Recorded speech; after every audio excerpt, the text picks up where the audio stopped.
Hot topic కార్యక్రమానికి స్వాగతం. రాష్ట్ర విభజన అంశం ప్రస్తుతం దేశవ్యాప్తంగా హాట్ టాపిక్గా మారింది.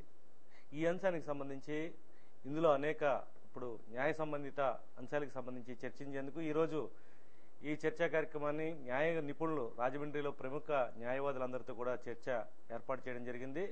ఆర్టికల్ 371D, అదేవిధంగా రాష్ట్రపతి సుప్రీంకోర్టుని ఏ విధంగా న్యాయ సహాయం కోరవచ్చు, ఇలాంటి తదితర అంశాలన్నీ చర్చించేందుకు ఈ చర్చ నిర్వహిస్తున్నాం. ఈ చర్చా కార్యక్రమంలో ప్రముఖ న్యాయవాదులు సిహెచ్వి ప్రసాద్ గారు, జిఎస్ఎస్ మురళీమోహన్ గారు, మైలవరపు సాంబశివరావు గారు, టీవీ సత్యనారాయణ రెడ్డి గారు, మద్దూరి సుబ్బారావు గారు, శ్రీమతి సీతామహాలక్ష్మి పొలిటికల్ సైన్స్ ప్రభుత్వ కళాశాల ఆవిడ కూడా పాల్గొంటున్నారు. వీరందరికీ సాధారణంగా ఛానల్ తరపున స్వాగతం పలుకుతూ ముందుగా ఆర్టికల్ 3 ఏం చెబుతుంది, దీనికి సంబంధించి మనం ప్రసాద్ గారిని అడిగి తెలుసుకుందాం. ప్రసాద్ గారు, ఆర్టికల్ 3 ఏ రాష్ట్రాన్ని విభజించడానికి కేంద్ర ప్రభుత్వానికి మొత్తం పార్లమెంట్కి సర్వాధికారాలు కట్టబెట్టిందని చెప్పి అంటున్నారు.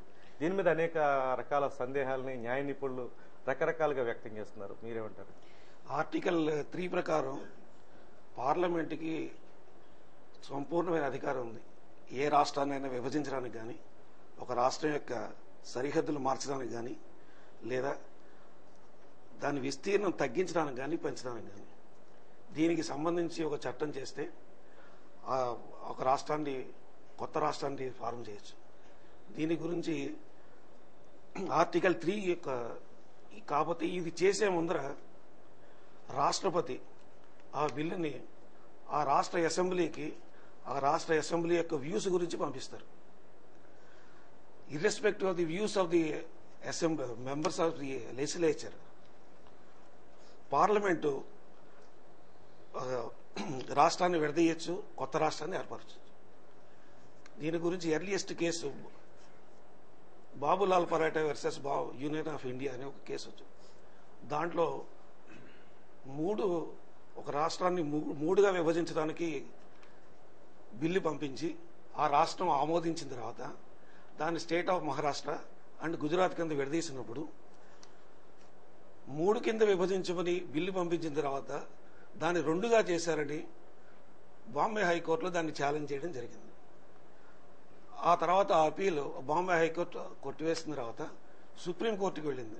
సుప్రీంకోర్టు అల్టిమేట్ గా జడ్జిమెంట్ ఇస్తుందని పార్లమెంట్కి సంపూర్ణమైన అధికారాలు ఉన్నాయని చెప్పింది. అయితే మన రాష్ట్రానికి సంబంధించి ఆర్టికల్ 3 ఒకటే కాదు, 371D కూడా మనం ఆలోచించి దాని ప్రకారం రాష్ట్ర విభజన చేయాలి. అందువల్ల ఆంధ్రప్రదేశ్కి సంబంధించి ఆర్టికల్ 3 ప్రకారం మాత్రమే విభజన చేయడానికి వీల్లేదు. అంటే ప్రసాద్ గారు, ఇప్పుడు ఆర్టికల్ 3ని అంటే పూర్తి హక్కులు పార్లమెంట్ కట్టబెట్టడం వెనక అంటే అసెంబ్లీ అభిప్రాయం తీసుకోకుండా కట్టబెట్టడం గల కారణాలు ఏంటి? అసెంబ్లీ అభిప్రాయం తీసుకోమన్నారండి. అసెంబ్లీ ప్రస్తుతం జరుగుతుంది, ముందుగా తీసుకోకుండానే బిల్లుకి మూవ్ అయిపోయారు, జీవోఎం ఏర్పాటు చేయడం జరిగింది. అంతా కూడా ఈ పరిస్థితిలో ఇంకా బిల్లు వచ్చింది పంపుతారా లేదా అని చెప్పలేము. ఇంకా అది మనం ప్రీజడ్జి చేయడం అవుతుంది. బిల్లు రాదని మనం అనుకోవడం కూడా తప్పేది. మళ్ళీ మీ దగ్గరికి వద్దామండి. సత్యనారాయణ రెడ్డి గారు, ఇప్పుడు ఆర్టికల్ 3 ప్రకారం జరుగుతున్న ఈ విభజనకు సంబంధించి ముందుగా వైఎస్ఆర్ పార్టీ ఆర్టికల్ 3 ప్రకారం విభజించమని కోరింది. ఇప్పుడేమో ఆర్టికల్ 3ని అసలు సమీక్షించాలి, దాన్ని మార్పు చేయాలి, రాష్ట్రానికి హక్కులు కల్పించాలని చెప్పేసి డిమాండ్ చేస్తుంది. ఆర్టికల్ 3 మీద వివిధ పార్టీల అభిప్రాయాలు తీసుకుని రాష్ట్ర విభజన జరగకుండా ఇప్పటికే వైఎస్ఆర్ పార్టీకి సంబంధించిన జగన్ తిరుగుతున్నారు. ఓ పక్కన రాష్ట్ర విభజనకి ఇష్టం లేని వాళ్ళైనా కానీ, లేకపోతే ఆర్టికల్ 3 మీద చాలా రకాల వివాదాస్పదమైన కేసులు కూడా గతంలో జరిగాయి. కేశవానంద భారతి కేసు కానీ ఇతరత్ర కేసులు. మీరేమంటారు? ఆర్టికల్ 3 వల్ల ఎలాంటి ప్రమాదాలు ఉన్నాయి రాష్ట్రాలకి? ఇది రాజకీయంగా తీసుకున్నటువంటి చర్య కింద కనపడుతుంది. అయితే ఆర్టికల్ 3 ఉండాలి, లేకపోతే అసలు రాష్ట్రాల విభజన కానీ, రాష్ట్రాలను కంట్రోల్ చేయడం కానీ, లేకపోతే మరొకటి సిస్టమ్ కానీ జరగదు. అది కేంద్రంతో ఉండడం కరెక్ట్. కానీ అభిప్రాయ సేకరణ ఏదైతే ఉందో దానికి కూడా విలువ ఇవ్వాలనే మాట ఒకటి చేర్చుంటే ఆర్టికల్ 3లో బాగుండేది. కేవలం అభిప్రాయం అడగమన్నారు. వాళ్ళ అభిప్రాయం వ్యతిరేకం జరిగినా కూడా, అభిప్రాయం వ్యతిరేకించినా కూడా కేంద్రం చేసేయడానికి అధికారం ఉంది. అది కొంచెం అది ఏంటంటే ఇబ్బందికరమైనటువంటి పరిస్థితి. తర్వాత రాజకీయంగా కూడా, అంటే నేను రాజకీయాల్లో ఉన్నానికి అడ్వకేట్గా కాకుండా కూడా రాజకీయాలు కూడా నేను చెప్పేది అంటే, తెలంగాణ వాళ్ళు రాజకీయవేత్తలు చూపించినంత యూనిటీ మన ఆంధ్ర ఏరియాలో ఉన్నటువంటి పార్లమెంట్ మెంబర్లు చూపించలేదనే దానికి ఏమాత్రం కూడా నేను అతిశయోక్తి కాదని చెప్తున్నాను.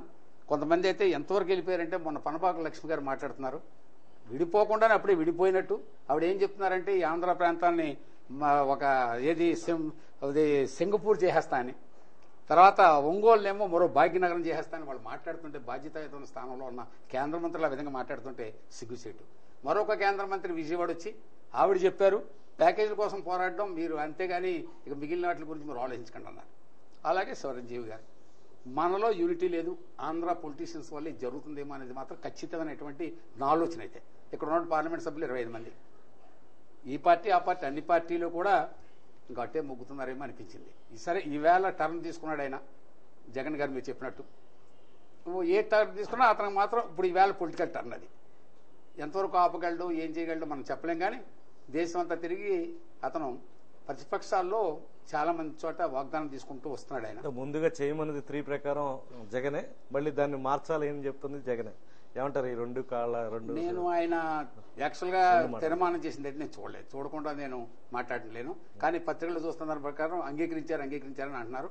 దానికి వారు ఏం చెప్తున్నారంటే వారి తండ్రి గారు ఉన్నప్పుడు, వైఎస్ఆర్ గారు ఉన్నప్పుడు అపోజిషన్ లో ఉన్నప్పుడు అంగీకరించారు, దాన్ని ఈ రోజున ఈ విధంగా వస్తుంది అనేది ఒక ఆలోచన అయితే కనపడుతుంది దాంట్లో. కానీ దురదృష్టం ఏంటంటే మన ఆంధ్రాలో ఉన్నటువంటి రాజకీయవేత్తల్లో ప్రాంతీయతత్వం లేదు అనేది మాత్రం నేను భావిస్తున్నాను. చాలా దురదృష్టం అటువంటి వాళ్ళు ఈవేళ అధికారంలో ఉన్నందుకు. ఎవరు ఏం చెప్పినా ఎన్ని డ్రామాలు, అందరూ 25 మంది కూడా నేను అనుకుంటున్నాం ఇండైరెక్ట్ గా అటు ఒప్పుకున్నట్టే కనపడుతుంది. మళ్ళీ మీ దగ్గరకు వద్దాం. మురళి గారు మీరే ఉంటారు, ఇప్పుడు 3 ప్రకారం జరుగుతున్న ఈ విభజన ప్రక్రియ అడ్డుకునే పరిస్థితి ఉందా? ఆర్టికల్ 3 ప్రకారం జరుగుతుందా? కాంగ్రెస్ అధిష్టానం నిర్ణయించిన దాని ప్రకారం జరుగుతున్నట్టు అనిపిస్తుందా? వాస్తవంగా ఆర్టికల్ 3 ప్రకారం విభజన జరుగుంటే 2 ప్రాంతాల నాయకులతో కానీ, ప్రజలతో కానీ, సంఘాలతో కానీ అందరితో చర్చించి చేసే అవకాశం కనిపించేదని చాలా మంది అంటున్నారు. నా ఉద్దేశం అయితే కేంద్ర ప్రభుత్వం ఆర్టికల్ 3ని దానికి అనుగుణంగా ఉంది కాబట్టి ఇప్పుడు ఈ దేశాన్ని రాష్ట్రాన్ని విడగొట్టడానికి అది ఆర్టికల్ 3 ఉపయోగించుకుంటుంది. ఎందువల్లంటే ఆర్టికల్ 3లో ఏముందంటే దానికి సంపూర్ణ అధికారం ఉంది, పార్లమెంట్కి ఒక యాక్ట్ పాస్ చేసి ఓ స్టేట్ విడగొట్టడానికి అధికారం ఉంది. ఆ అధికారం ఉపయోగించుకుని వాళ్ళు ఆ పని చేస్తున్నారు. ప్రస్తుతం జరుగుతుంది ఏంటంటే మన స్టేట్ యొక్క లెజిస్లేచర్ నుంచి ఒపీనియన్ తీసుకోమన్నారు, ఒపీనియన్ ఆర్ వ్యూస్ తీసుకోమని చెప్పారండి లెజిస్లేచర్ నుంచి. కానీ డెమోక్రటిక్ కంట్రీలో జనరల్గా ప్రజాస్వామ్యం ఉన్నప్పుడు ప్రజల యొక్క అభీష్టానికి చూసుకుని ఏదో లెజిస్లేషన్ చేయడం, ఆ స్టేట్కి సంబంధించి లెజిస్లేషన్ చేయడం అనేది భావ్యం. కానీ వ్యూ తీసుకుంటాం, కానీ మీ వ్యూ ఎలా ఉన్నా సరే మేము మటుకు రాష్ట్ర విభజన చేసేసుకుంటాం అన్నది అసలు ఆర్టికల్ 3లో ఆ విధంగా రాయడమే నన్ను అడిగితే చాలా ఇబ్బందికరమైన విషయం అండి. సో ఇప్పుడు అది ఉండడం మూలాన్ని మీరు ఏం చేసినా సరే మేము చేసేసుకుంటాం, ముందుకు వెళ్ళిపోతాం అని పార్లమెంటు యోచిస్తోందండి. అంటే మైనారిటీ ప్రాంత సభ్యుల మనోభావాల గురించి ఎక్కువ ప్రాధాన్యత ఆర్టికల్ 3లో ఇచ్చినట్టు కనిపిస్తుంది. అలా కాదు, ఇప్పుడు మన వైపు సీమాంధ్రాలో నాయకులు రేపొద్దున లెజిస్లేచర్కి వచ్చిన తర్వాత, బిల్లు లెజిస్లేచర్ వచ్చిన తర్వాత అందరూ నో అంటే ఎక్కువ మంది ప్రజాస్వామ్యంలో ఎక్కువ మంది నో అన్నారు అనుకోండి, అన్నప్పుడు దాని విలువ తీసుకోవాలి. దాన్ని తీసుకోకపోతే ఇంకా దానికి ఉపయోగం ఏంటండి? ఇంకా ఓకే మళ్ళీ మీ దగ్గరకు వద్దాం. శివసుబ్బారావు గారు, ఇప్పుడు ఆర్టికల్ 3ని చాలాసార్లు దుర్వినియోగపరుస్తున్న సందర్భం కనిపించింది దేశంలో అనేక ప్రాంతాలు. అంటే పార్టీలు రాజకీయ అవసరాలకు అనుగుణంగా దీన్ని ఉపయోగించుకోవడం ఎంతవరకు సమర్థనీయం? దీన్ని ఏ విధంగా అడ్డుకట్ట వేయాల్సి ఉంది రాజ్యాంగ నిపుణులు? ఆర్టికల్ 3 అని ప్రతి వాళ్ళు మాట్లాడుతున్నారు. 370 ఇవ్వండి, ఇంకా 5వ క్లాస్ చదివిన వాళ్ళు కూడా కాన్స్టిట్యూషన్ గురించి మాట్లాడేస్తున్నారు. ఆనెస్ట్ గా చెప్పాలని అంటే నన్ను కూడా మీరు ఎక్స్పర్ట్ అనుకోకండి, కానీ నాకు బాధపడింది ఏంటంటే ఈ రాజ్యాంగాన్ని మన వాళ్ళు రాస్తున్న సందర్భంలో డిస్కషన్స్ జరిగిన తర్వాత వారు మన దురదృష్ట ప్రకారం అంత గొప్పవారు ఎవరైతే కాన్స్టిట్యూషన్ రాశారో దుర్మార్గపు రాజకీయ నాయకులు వస్తారు, ఉత్తి ఓట్ల గురించని పార్లమెంట్లో మెంబర్షిప్ సంపాదించుకోవడానికి ఈ ఆర్టికల్ 3ని దుర్వినియోగపరుస్తారని వారు ఊహించలేదు కల్లో కూడా. అందువల్ల చాలా వేగ్గా విస్తృతమైన అధికారాలు పార్లమెంటుకు కట్టబడుతుంది. ఎందుకంటే మొత్తం కాన్స్టిట్యూషన్ అంతా చదివితే పార్లమెంట్ ఆల్ సుప్రీం, అందులో దాని గురించి మాట్లాడడానికి లేదు. కేశవానంద భారతి కేసులో ఫుల్ బెంచ్ చాలా ఖచ్చితంగా చాలా క్లియర్గా 200 పేజీల జడ్జిమెంట్లు రిపీటెడ్గా చెప్పారు. ప్రశ్న ఏమిటయ్యానంటే ఏ పరిస్థితుల్లో ఆ రకమైన అధికారాన్ని ఉపయోగించాలి అన్నది చాలా ముఖ్యం. ఆర్టికల్ 3 అది టోటల్గా సైలెంట్గా ఉంది.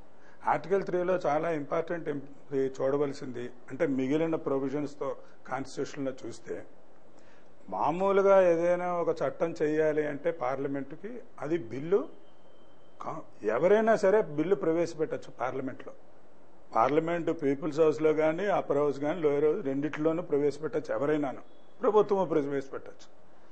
ఈ డివిజన్ అనే దాని దగ్గరికి వచ్చేటప్పుడు చాలా గమ్మత్తు మాట ఏం కనబడుతుందంటే ఆన్ రికమెండేషన్ ఆఫ్ ప్రెసిడెంట్ అన్నాడు. రికమెండేషన్ ఆఫ్ జనరల్గా కౌన్సిల్ ఆఫ్ మినిస్టర్స్ బిల్లు పెట్టి పాస్ అయిన తర్వాత దాన్ని ప్రెసిడెంట్ గారికి పంపించాలి అసెంట్కి. ఒకసారి ఆయన కాదంటే మళ్ళీ కూడా పార్లమెంట్ మళ్ళీ ఎస్ అంటే ఆయన చచ్చినట్టు రబ్బర్ స్టాంప్ వేయాలి.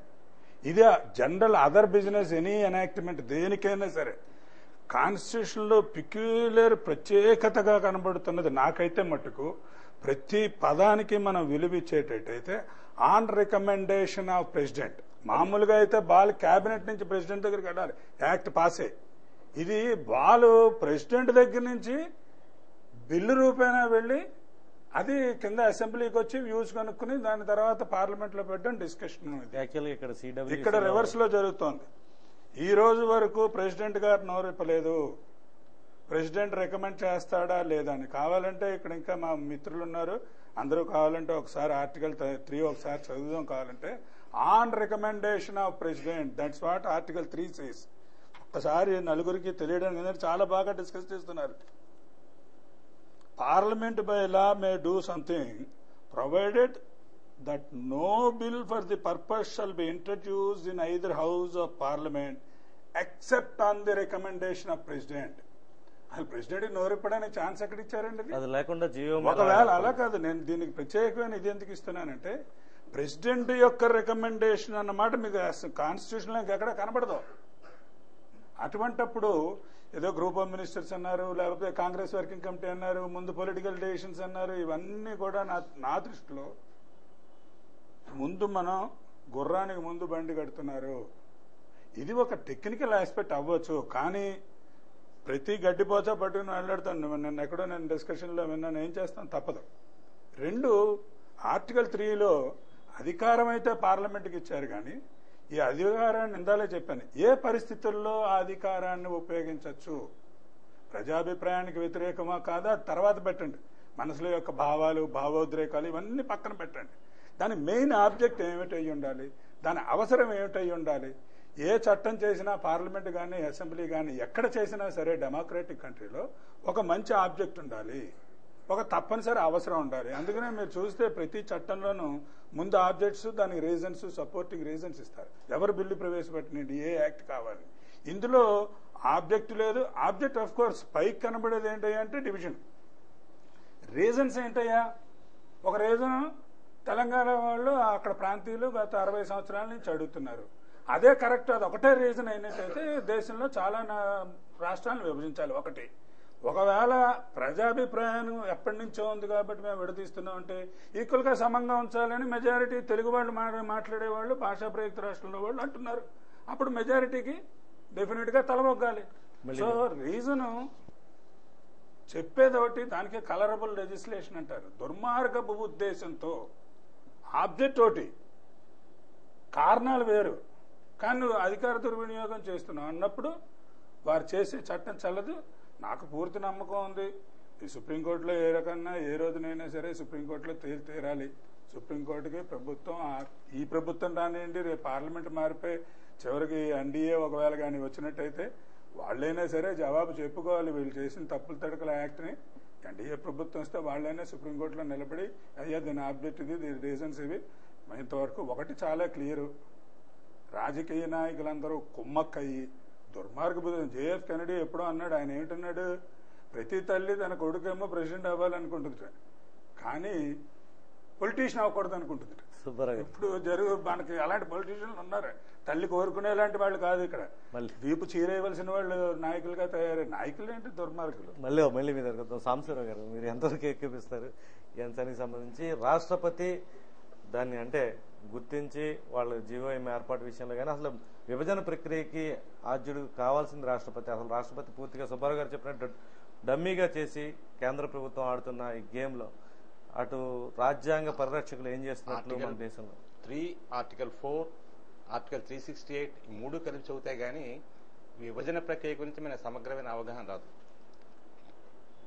ఆర్టికల్ 3 ఉందనుకోండి, ఆర్టికల్ 3 ఇదే కాకుండా చరిత్రలోకి వెళ్ళి రాజ్యాంగ సభలో జరిగిన చర్చలు కూడా మనం కొంచెం చదివినట్టయితే ఆర్టికల్ 3 ఆ విధంగా ఎందుకు ఉండవలసి వచ్చింది అని మనకు అర్థమవుతుంది. ఆర్టికల్ 3లో క్రమక్రమంగా రాజ్యాంగం ఏర్పడిన 1950 నుంచి ఏ విధంగా అమెండ్మెంట్లు వచ్చాయో కూడా చూసినట్టయితే ప్రస్తుత పరిస్థితి మనకు అర్థమవుతుంది. ఆర్టికల్ 4లో ఒక ప్రధానమైన క్లాజ్ ఉంది, దాన్ని మనం ఎవరూ గుర్తించట్లేదు. ఆర్టికల్ 368 కూడా మళ్ళీ చదువుకోవాల్సి ఉంటుంది. అంటే రాజ్యాంగం విభజన అంటే, రాజ్యాంగం సవరణ అంటే ఎలా చేయాలని ఇది ఏది చూడకుండా అసెంబ్లీ తీర్మానం ముఖ్యమా, అసెంబ్లీకి పంపాలా లేదా అనేది. ఇంకా ఇంకో ముఖ్యమైన విషయం, ప్రెసిడెంట్ పవర్స్ వచ్చినట్టయితే భారతదేశంలో అంటే యూనియన్ ఆఫ్ గవర్నమెంట్ చేసింది ఏ చర్య తీసుకున్నా, ఎగ్జిక్యూటివ్ చేసుకున్నా ప్రెసిడెంట్ గారి పేరు మీద చేస్తారు. అంటే రైల్వేస్ అన్న కాంట్రాక్ట్ ఎంటర్ అయినా సరే ప్రెసిడెంట్ ఆఫ్ ఇండియా ఆ కాంట్రాక్ట్ ఎంటర్ అవుతాడు గవర్నమెంట్ ఆఫ్ ఇండియా తరఫున. అలాగే రాష్ట్రంలోకి వచ్చేప్పటికి ఏ కాంట్రాక్ట్ చిన్న కాంట్రాక్ట్ ఏమన్నా సరే గవర్నర్ ఆఫ్ ఆంధ్రప్రదేశ్ ఇస్తాడు. కానీ ఇవన్నీ దేని మీద చేస్తాడు ఆయన? On the recommendation of the executive power, that is రాష్ట్ర ప్రభుత్వం కానీ కేంద్ర ప్రభుత్వం కానీ. రాష్ట్ర ప్రభుత్వం కానీ కేంద్ర ప్రభుత్వం కానీ చేసినటువంటి రికమెండేషన్ ఆయనకి కాదు అనేటువంటి అవకాశం మన రాజ్యాంగంలో లేదు. అంటే ఆర్టికల్ 3 మొదటి మనం చూసినట్టయితే రాజ్యాంగ సభలో కాన్స్టిట్యూంట్ అసెంబ్లీలో జరిగిన చర్చలు ఏ విధంగా వచ్చినట్టయితే మొదట పెట్టినటువంటి డ్రాఫ్ట్ ఆర్టికల్ ఇప్పుడున్నటువంటి రాజ్యాంగ సభ అడాప్ట్ చేసిన ఆర్టికల్ చాలా తేడా ఉంది. అందులో మెజార్టీ అని పెట్టారు. ఆ మెజార్టీ అసెంబ్లీ సభ్యులు దీన్ని ఆమోదిస్తే రాష్ట్రాన్ని విభజించచ్చని. అంటే ఇప్పుడు రాష్ట్రపతి రికమెండ్ చేయకుండా ఒకసారి అసలు జీవోఎం ఏర్పాటు చేయడం చేయొచ్చండి. పూర్వం డ్రాఫ్ట్ ఆర్టికల్ చెప్తాను. మన భారత రాజ్యాంగం 1950 నుంచి అమల్లోకి రావడానికి ముందు రాజ్యాంగ సభలో అంటే కాన్స్టిట్యూంట్ అసెంబ్లీలో జరిగిన చర్చల్లో మొట్టమొదటి పెట్టిన ఆర్టికల్ డ్రాఫ్ట్ బిల్లులో మెజార్టీ సభ్యులు ఆమోదం పొందినట్టయితే రాష్ట్ర అసెంబ్లీలో దీన్ని కేంద్రం మార్చొచ్చున్నారు. అంటే మనమందరం ఇప్పుడు ప్రస్తుతం వాదిస్తున్నదే. సభ్యులంతా ఎస్ అంటే మీరు విడగొట్టండి, సభ్యులు కాదంటే మీరు విడగొట్టకండి అని చెప్తున్నాం. కానీ దాన్ని అంబేద్కర్ తిప్పికొట్టాడు. అంబేద్కర్ని కేవలం ఒక కాన్స్టిట్యూంట్ లాయర్ కింద కాకుండా మేధావి కింద మనం చూసినట్టయితే ఆయన ఒకటే చెప్పాడు. ఇప్పుడు ఉదాహరణకి మన రాష్ట్రమే తీసుకోండి. మన రాష్ట్రంలో అసెంబ్లీలో చర్చకు వచ్చిందనుకోండి, ఆంధ్రప్రదేశ్ అసెంబ్లీలో విడగొట్టాలని ఎవరు నెక్కుతారు? మెజార్టీ సభ్యులు ఆంధ్ర రాయలసీమ వారు ఉన్నారు, మైనార్టీ సభ్యులు తెలంగాణ ఉన్నారు. అప్పుడు ప్రాంతీయతను తొడగొట్టాయి. కాబట్టి అలా కాకుండా వారికి పంపించిన దాకా అనేది పరిమితం చేసి వారి అభిప్రాయంతో నిమిత్తం లేకుండా కేంద్ర ప్రభుత్వం కేంద్ర పార్లమెంటు చట్టం చేయొచ్చు అని చెప్పారు.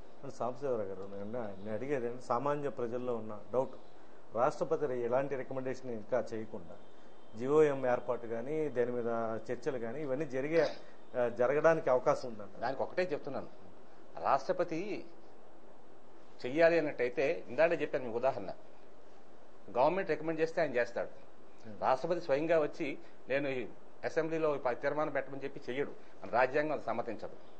రాష్ట్రపతి, the president of India will act only on the recommendation of the government of India. He cannot go beyond the recommendation of the government of India. So the executive power lies with the president of India, government. దాన్ని ఆమోద ముద్ర వేయడం తప్పించి రాష్ట్రపతికి ఏ విధమైన రోలు లేదు. ఈ అతి తక్కువ పీరియడ్ లో విభజనకి అతి తక్కువ పీరియడ్ అనే దానికి ఒక్కోటి చెప్తాను. మెజార్టీ ఎందుకు అవసరం లేదనుకున్నట్లయితే మీకు రాజ్యాంగ సభ తీసుకోండి, కాన్స్టిట్యూంట్ అసెంబ్లీ చూసుకోండి. కాన్స్టిట్యూంట్ అసెంబ్లీలో మైనార్టీకి ప్రొటెక్షన్ ఇచ్చారు, షెడ్యూల్ క్యాస్ట్ షెడ్యూల్ ట్రైబ్స్కి ప్రొటెక్షన్ ఇచ్చారు. అది నిజం చెప్పాలంటే అసెంబ్లీలో కాన్స్టిట్యూంట్ అసెంబ్లీలో చాలా మంది వ్యతిరేకించారు. ఎవరు మటు వారు కులపరంగా ప్రాంతపరంగా మతపరంగా విడిపోయారనుకోండి, విభజన వచ్చేసింది అనుకోండి, ఖచ్చితంగా మెజార్టీ సభ్యులు అల్పసంఖ్యాక వర్గాలు కానీ గిరిజన హరిజనులకు కానీ ఎవరు సహాయం చేయమని చెప్పారు. Therefore some times what matters is not the public opinion, majority public opinion. What matters is the public interest. Public ఇంట్రెస్ట్ని సేఫ్ గార్డ్ చేయవలసిన బాధ్యత ద యూనియన్ పార్లమెంట్ మీద ఉంది. ఈ స్ట్రగుల్ గురించి మనం ఆలోచించినట్టయితే రికమెండేషన్ ఆఫ్ ది ప్రెసిడెంట్ అంటే recommendation of the president that is on the advice of the union cabinet. మీరు చిన్న పదవి వేసినా సరే యూనియన్ క్యాబినెట్కి అడ్వైజ్ చేస్తేనే ప్రెసిడెంట్ చేస్తాడు. సాంబశివరావు గారు, ఇక్కడ కొన్ని రోజులు కూడా పరిమితి విధించడం జరిగింది విభజనకు సంబంధించి. ఇన్ని రోజుల్లో జీఓఎం మీట్ అవ్వాలి, వాళ్ళు అభిప్రాయాలు తీసుకోవాలి, తర్వాత ప్రెసిడెంట్కి రికమెండ్ చేయాలి, ప్రెసిడెంట్ గారు మళ్ళీ బిల్లు ఇలా ఈ క్రమం అంతా ఉంది. దీనికి 225 రోజులు ఎంతో చెప్పారు. అట్లా కాకుండా అంటే అందులో ఎవరు చెప్పారు? ఇటీవల మనకు వచ్చిన చర్చల్లో మన పాత్రికేయ మిత్రులు, మీ మీడియా మిత్రులు 360 రోజులు, 5 రోజులు, 10 రోజులు అని చెప్పారు. అచేత కేబినెట్ డిసిషన్ తీసుకోవడానికి కేబినెట్ అంతా కూర్చుని డిసిషన్ తీసుకోవద్దు. కేబినెట్ చేయడానికి ముందు బోర్డు కసరత్తు జరుగుతుంది. అధికారులు చేస్తారు, మినిస్టర్లు చేస్తారు, రాజకీయ పార్టీలు చేస్తారు. ఇవన్నీ చేసిన తర్వాత దీనికి సమయం అక్కర్లేదండి. అదే చెప్తాను, 365 రోజులు 3 రోజులు 5 రోజులు అని చెప్పి అయితే టీవీలో మనకు వస్తుంటుంది. 3:30కి కోర్ గ్రూప్ మీటింగ్ అయింది, 3:05కి వాళ్ళు వాడొచ్చారు, 3:05 10 వచ్చారని చెప్పి ఇవన్నీ కూడా మీడియా సృష్టిస్తుంది, ప్రజలకి ఒక అపోహలు సృష్టిస్తుంది. అంటే దేర్ఫోర్ టైం లిమిట్ ఏం లేదు. కేబినెట్ డిసిషన్ ఎలా తీసుకుంటుంది? వాళ్ళకి ఎవరో మినిస్టర్లో సెక్రటరీలో నోట్ ఇస్తారు, సెక్రటరీ రాసి మినిస్టర్ దగ్గర పెడితే మినిస్టర్ అంతా తీసుకుంటారు. 5-6 మినిస్ట్రీలు కొలిసి 5-6 మినిస్టర్లు కలిసి చర్చిస్తారు. చర్చించిన తర్వాత కేబినెట్ దగ్గర నోట్ ఎడుతుంది. నేను ఇందాక చెప్పాను ఆర్టికల్ 3తో పాటు 4 కూడా చదవాలని చెప్పి. ఆర్టికల్ 4లో ఏం చెప్పారంటే ఆర్టికల్ 3 కింద చేసినటువంటి ఏ చట్టం కూడా రాజ్యాంగ సవరణ కింద రాదు అన్నారు. మరి 371D కాన్స్టిట్యూషన్ అమెండ్మెంట్ రావాలి, 2/3 మెజార్టీ ఉండాలి, 2/3 స్టేట్స్ రాటిఫై చేయాలి. ఇవన్నీ కూడా మా ప్లేడర్లు మా సలహాలు ఉచితంగా చెప్పడానికి వీలుగా ఉంటుంది, కోర్టులో కేసేసి తీసుకోవడానికి ఉంటుంది. పార్లమెంట్లో చట్టం పెట్టకుండానే రిట్టు పడేశారు, సుప్రీంకోర్టు చివాట్లు వేసింది. ఇట్స్ ఎ ప్రిమేచ్యూర్ స్టెప్ అని. సో మళ్ళీ దాని దగ్గరకు వచ్చే ముందు మళ్ళీ దీనికి వెంటనే పడేశారు వస్తుందని పేపర్లు టీవీలో ఘోషించేసాయి. ఆపేస్తాను ఒకటి ఛాలెంజ్ చేశాడు, ఆపలేవని ఇంకోటి ఛాలెంజ్ చేశాడు. అంచేత ఇదన్నీ కూడా ఉంది. ఓకే, మళ్ళీ మీ దగ్గర వద్దాం. మహాలక్ష్మి గారు మీరు చెప్పండి, మీరు పొలిటికల్ సైన్స్ విద్యార్థులకు ఏ విధంగా బోధిస్తూ ఉంటారు? ఇప్పుడు రాష్ట్ర విభజన అంశమే ప్రధానంగా ప్రజెంట్ బర్నింగ్ టాపిక్ గా మారింది. విద్యార్థులకి రాజ్యాంగం మీద కానీ లేకపోతే ఇక్కడ జరుగుతున్న ఆర్టికల్ 3, ఇప్పుడు సాంబశివరావు గారు చెప్పినట్టు ఆర్టికల్ 4, 371D, 371E ఇలాంటి అంశాలు అన్నిటికీ సంబంధించి ఆసక్తికరమైన చర్చ. ప్రతి సామాన్యుడికి కూడా ఈ చట్టాల మీద అవగాహన లేని వాళ్ళు కూడా దీన్ని అర్థం చేసుకునే పరిస్థితి క్రమంగా రాజకీయ నాయకులు దురదృష్టం కొద్దీ మనం నేర్చుకోవాల్సి వస్తుంది. మీరే ఏ విధంగా పాఠం చెప్పబోతారు రేపు? ఇప్పుడు మన రాష్ట్ర విభజన జరిగే అవకాశం ఉందని అనిపిస్తుందా? మీకు లెక్చరర్ గా పనిచేస్తారు, విద్యార్థులు ఎలాంటి ఆవేదన ఆందోళన ఉంది? ఈ ఏదైతే ఈ క్రమం తీసుకున్నారో కాంగ్రెస్ పార్టీ తీసుకున్న నిర్ణయం సక్రమంగా వెళ్తుంది అనిపిస్తుందా? పొలిటికల్ సైన్స్ లో మీకేం చెప్తుంది? కాంగ్రెస్ పార్టీ తీసుకున్న నిర్ణయం సక్రమం అని ఎవరు చెప్పలేరండి. ఎందుకంటే పూర్తిగా మొదటి నుంచి వాళ్ళు తీసుకున్న నిర్ణయాన్ని ప్రజల్లోకి తీసుకురావడం దగ్గర నుంచి చూస్తే కనుక ఏది కూడా సాంకేతికంగా కరెక్ట్ కాదు. పోనీ సాంకేతికత పక్కన పెడితే, టెక్నికల్ రీజన్స్, రాజ్యాంగం పక్కన పెడితే ఏ ఉద్యమానికైనా హేతుబద్ధత ఉంటుందండి.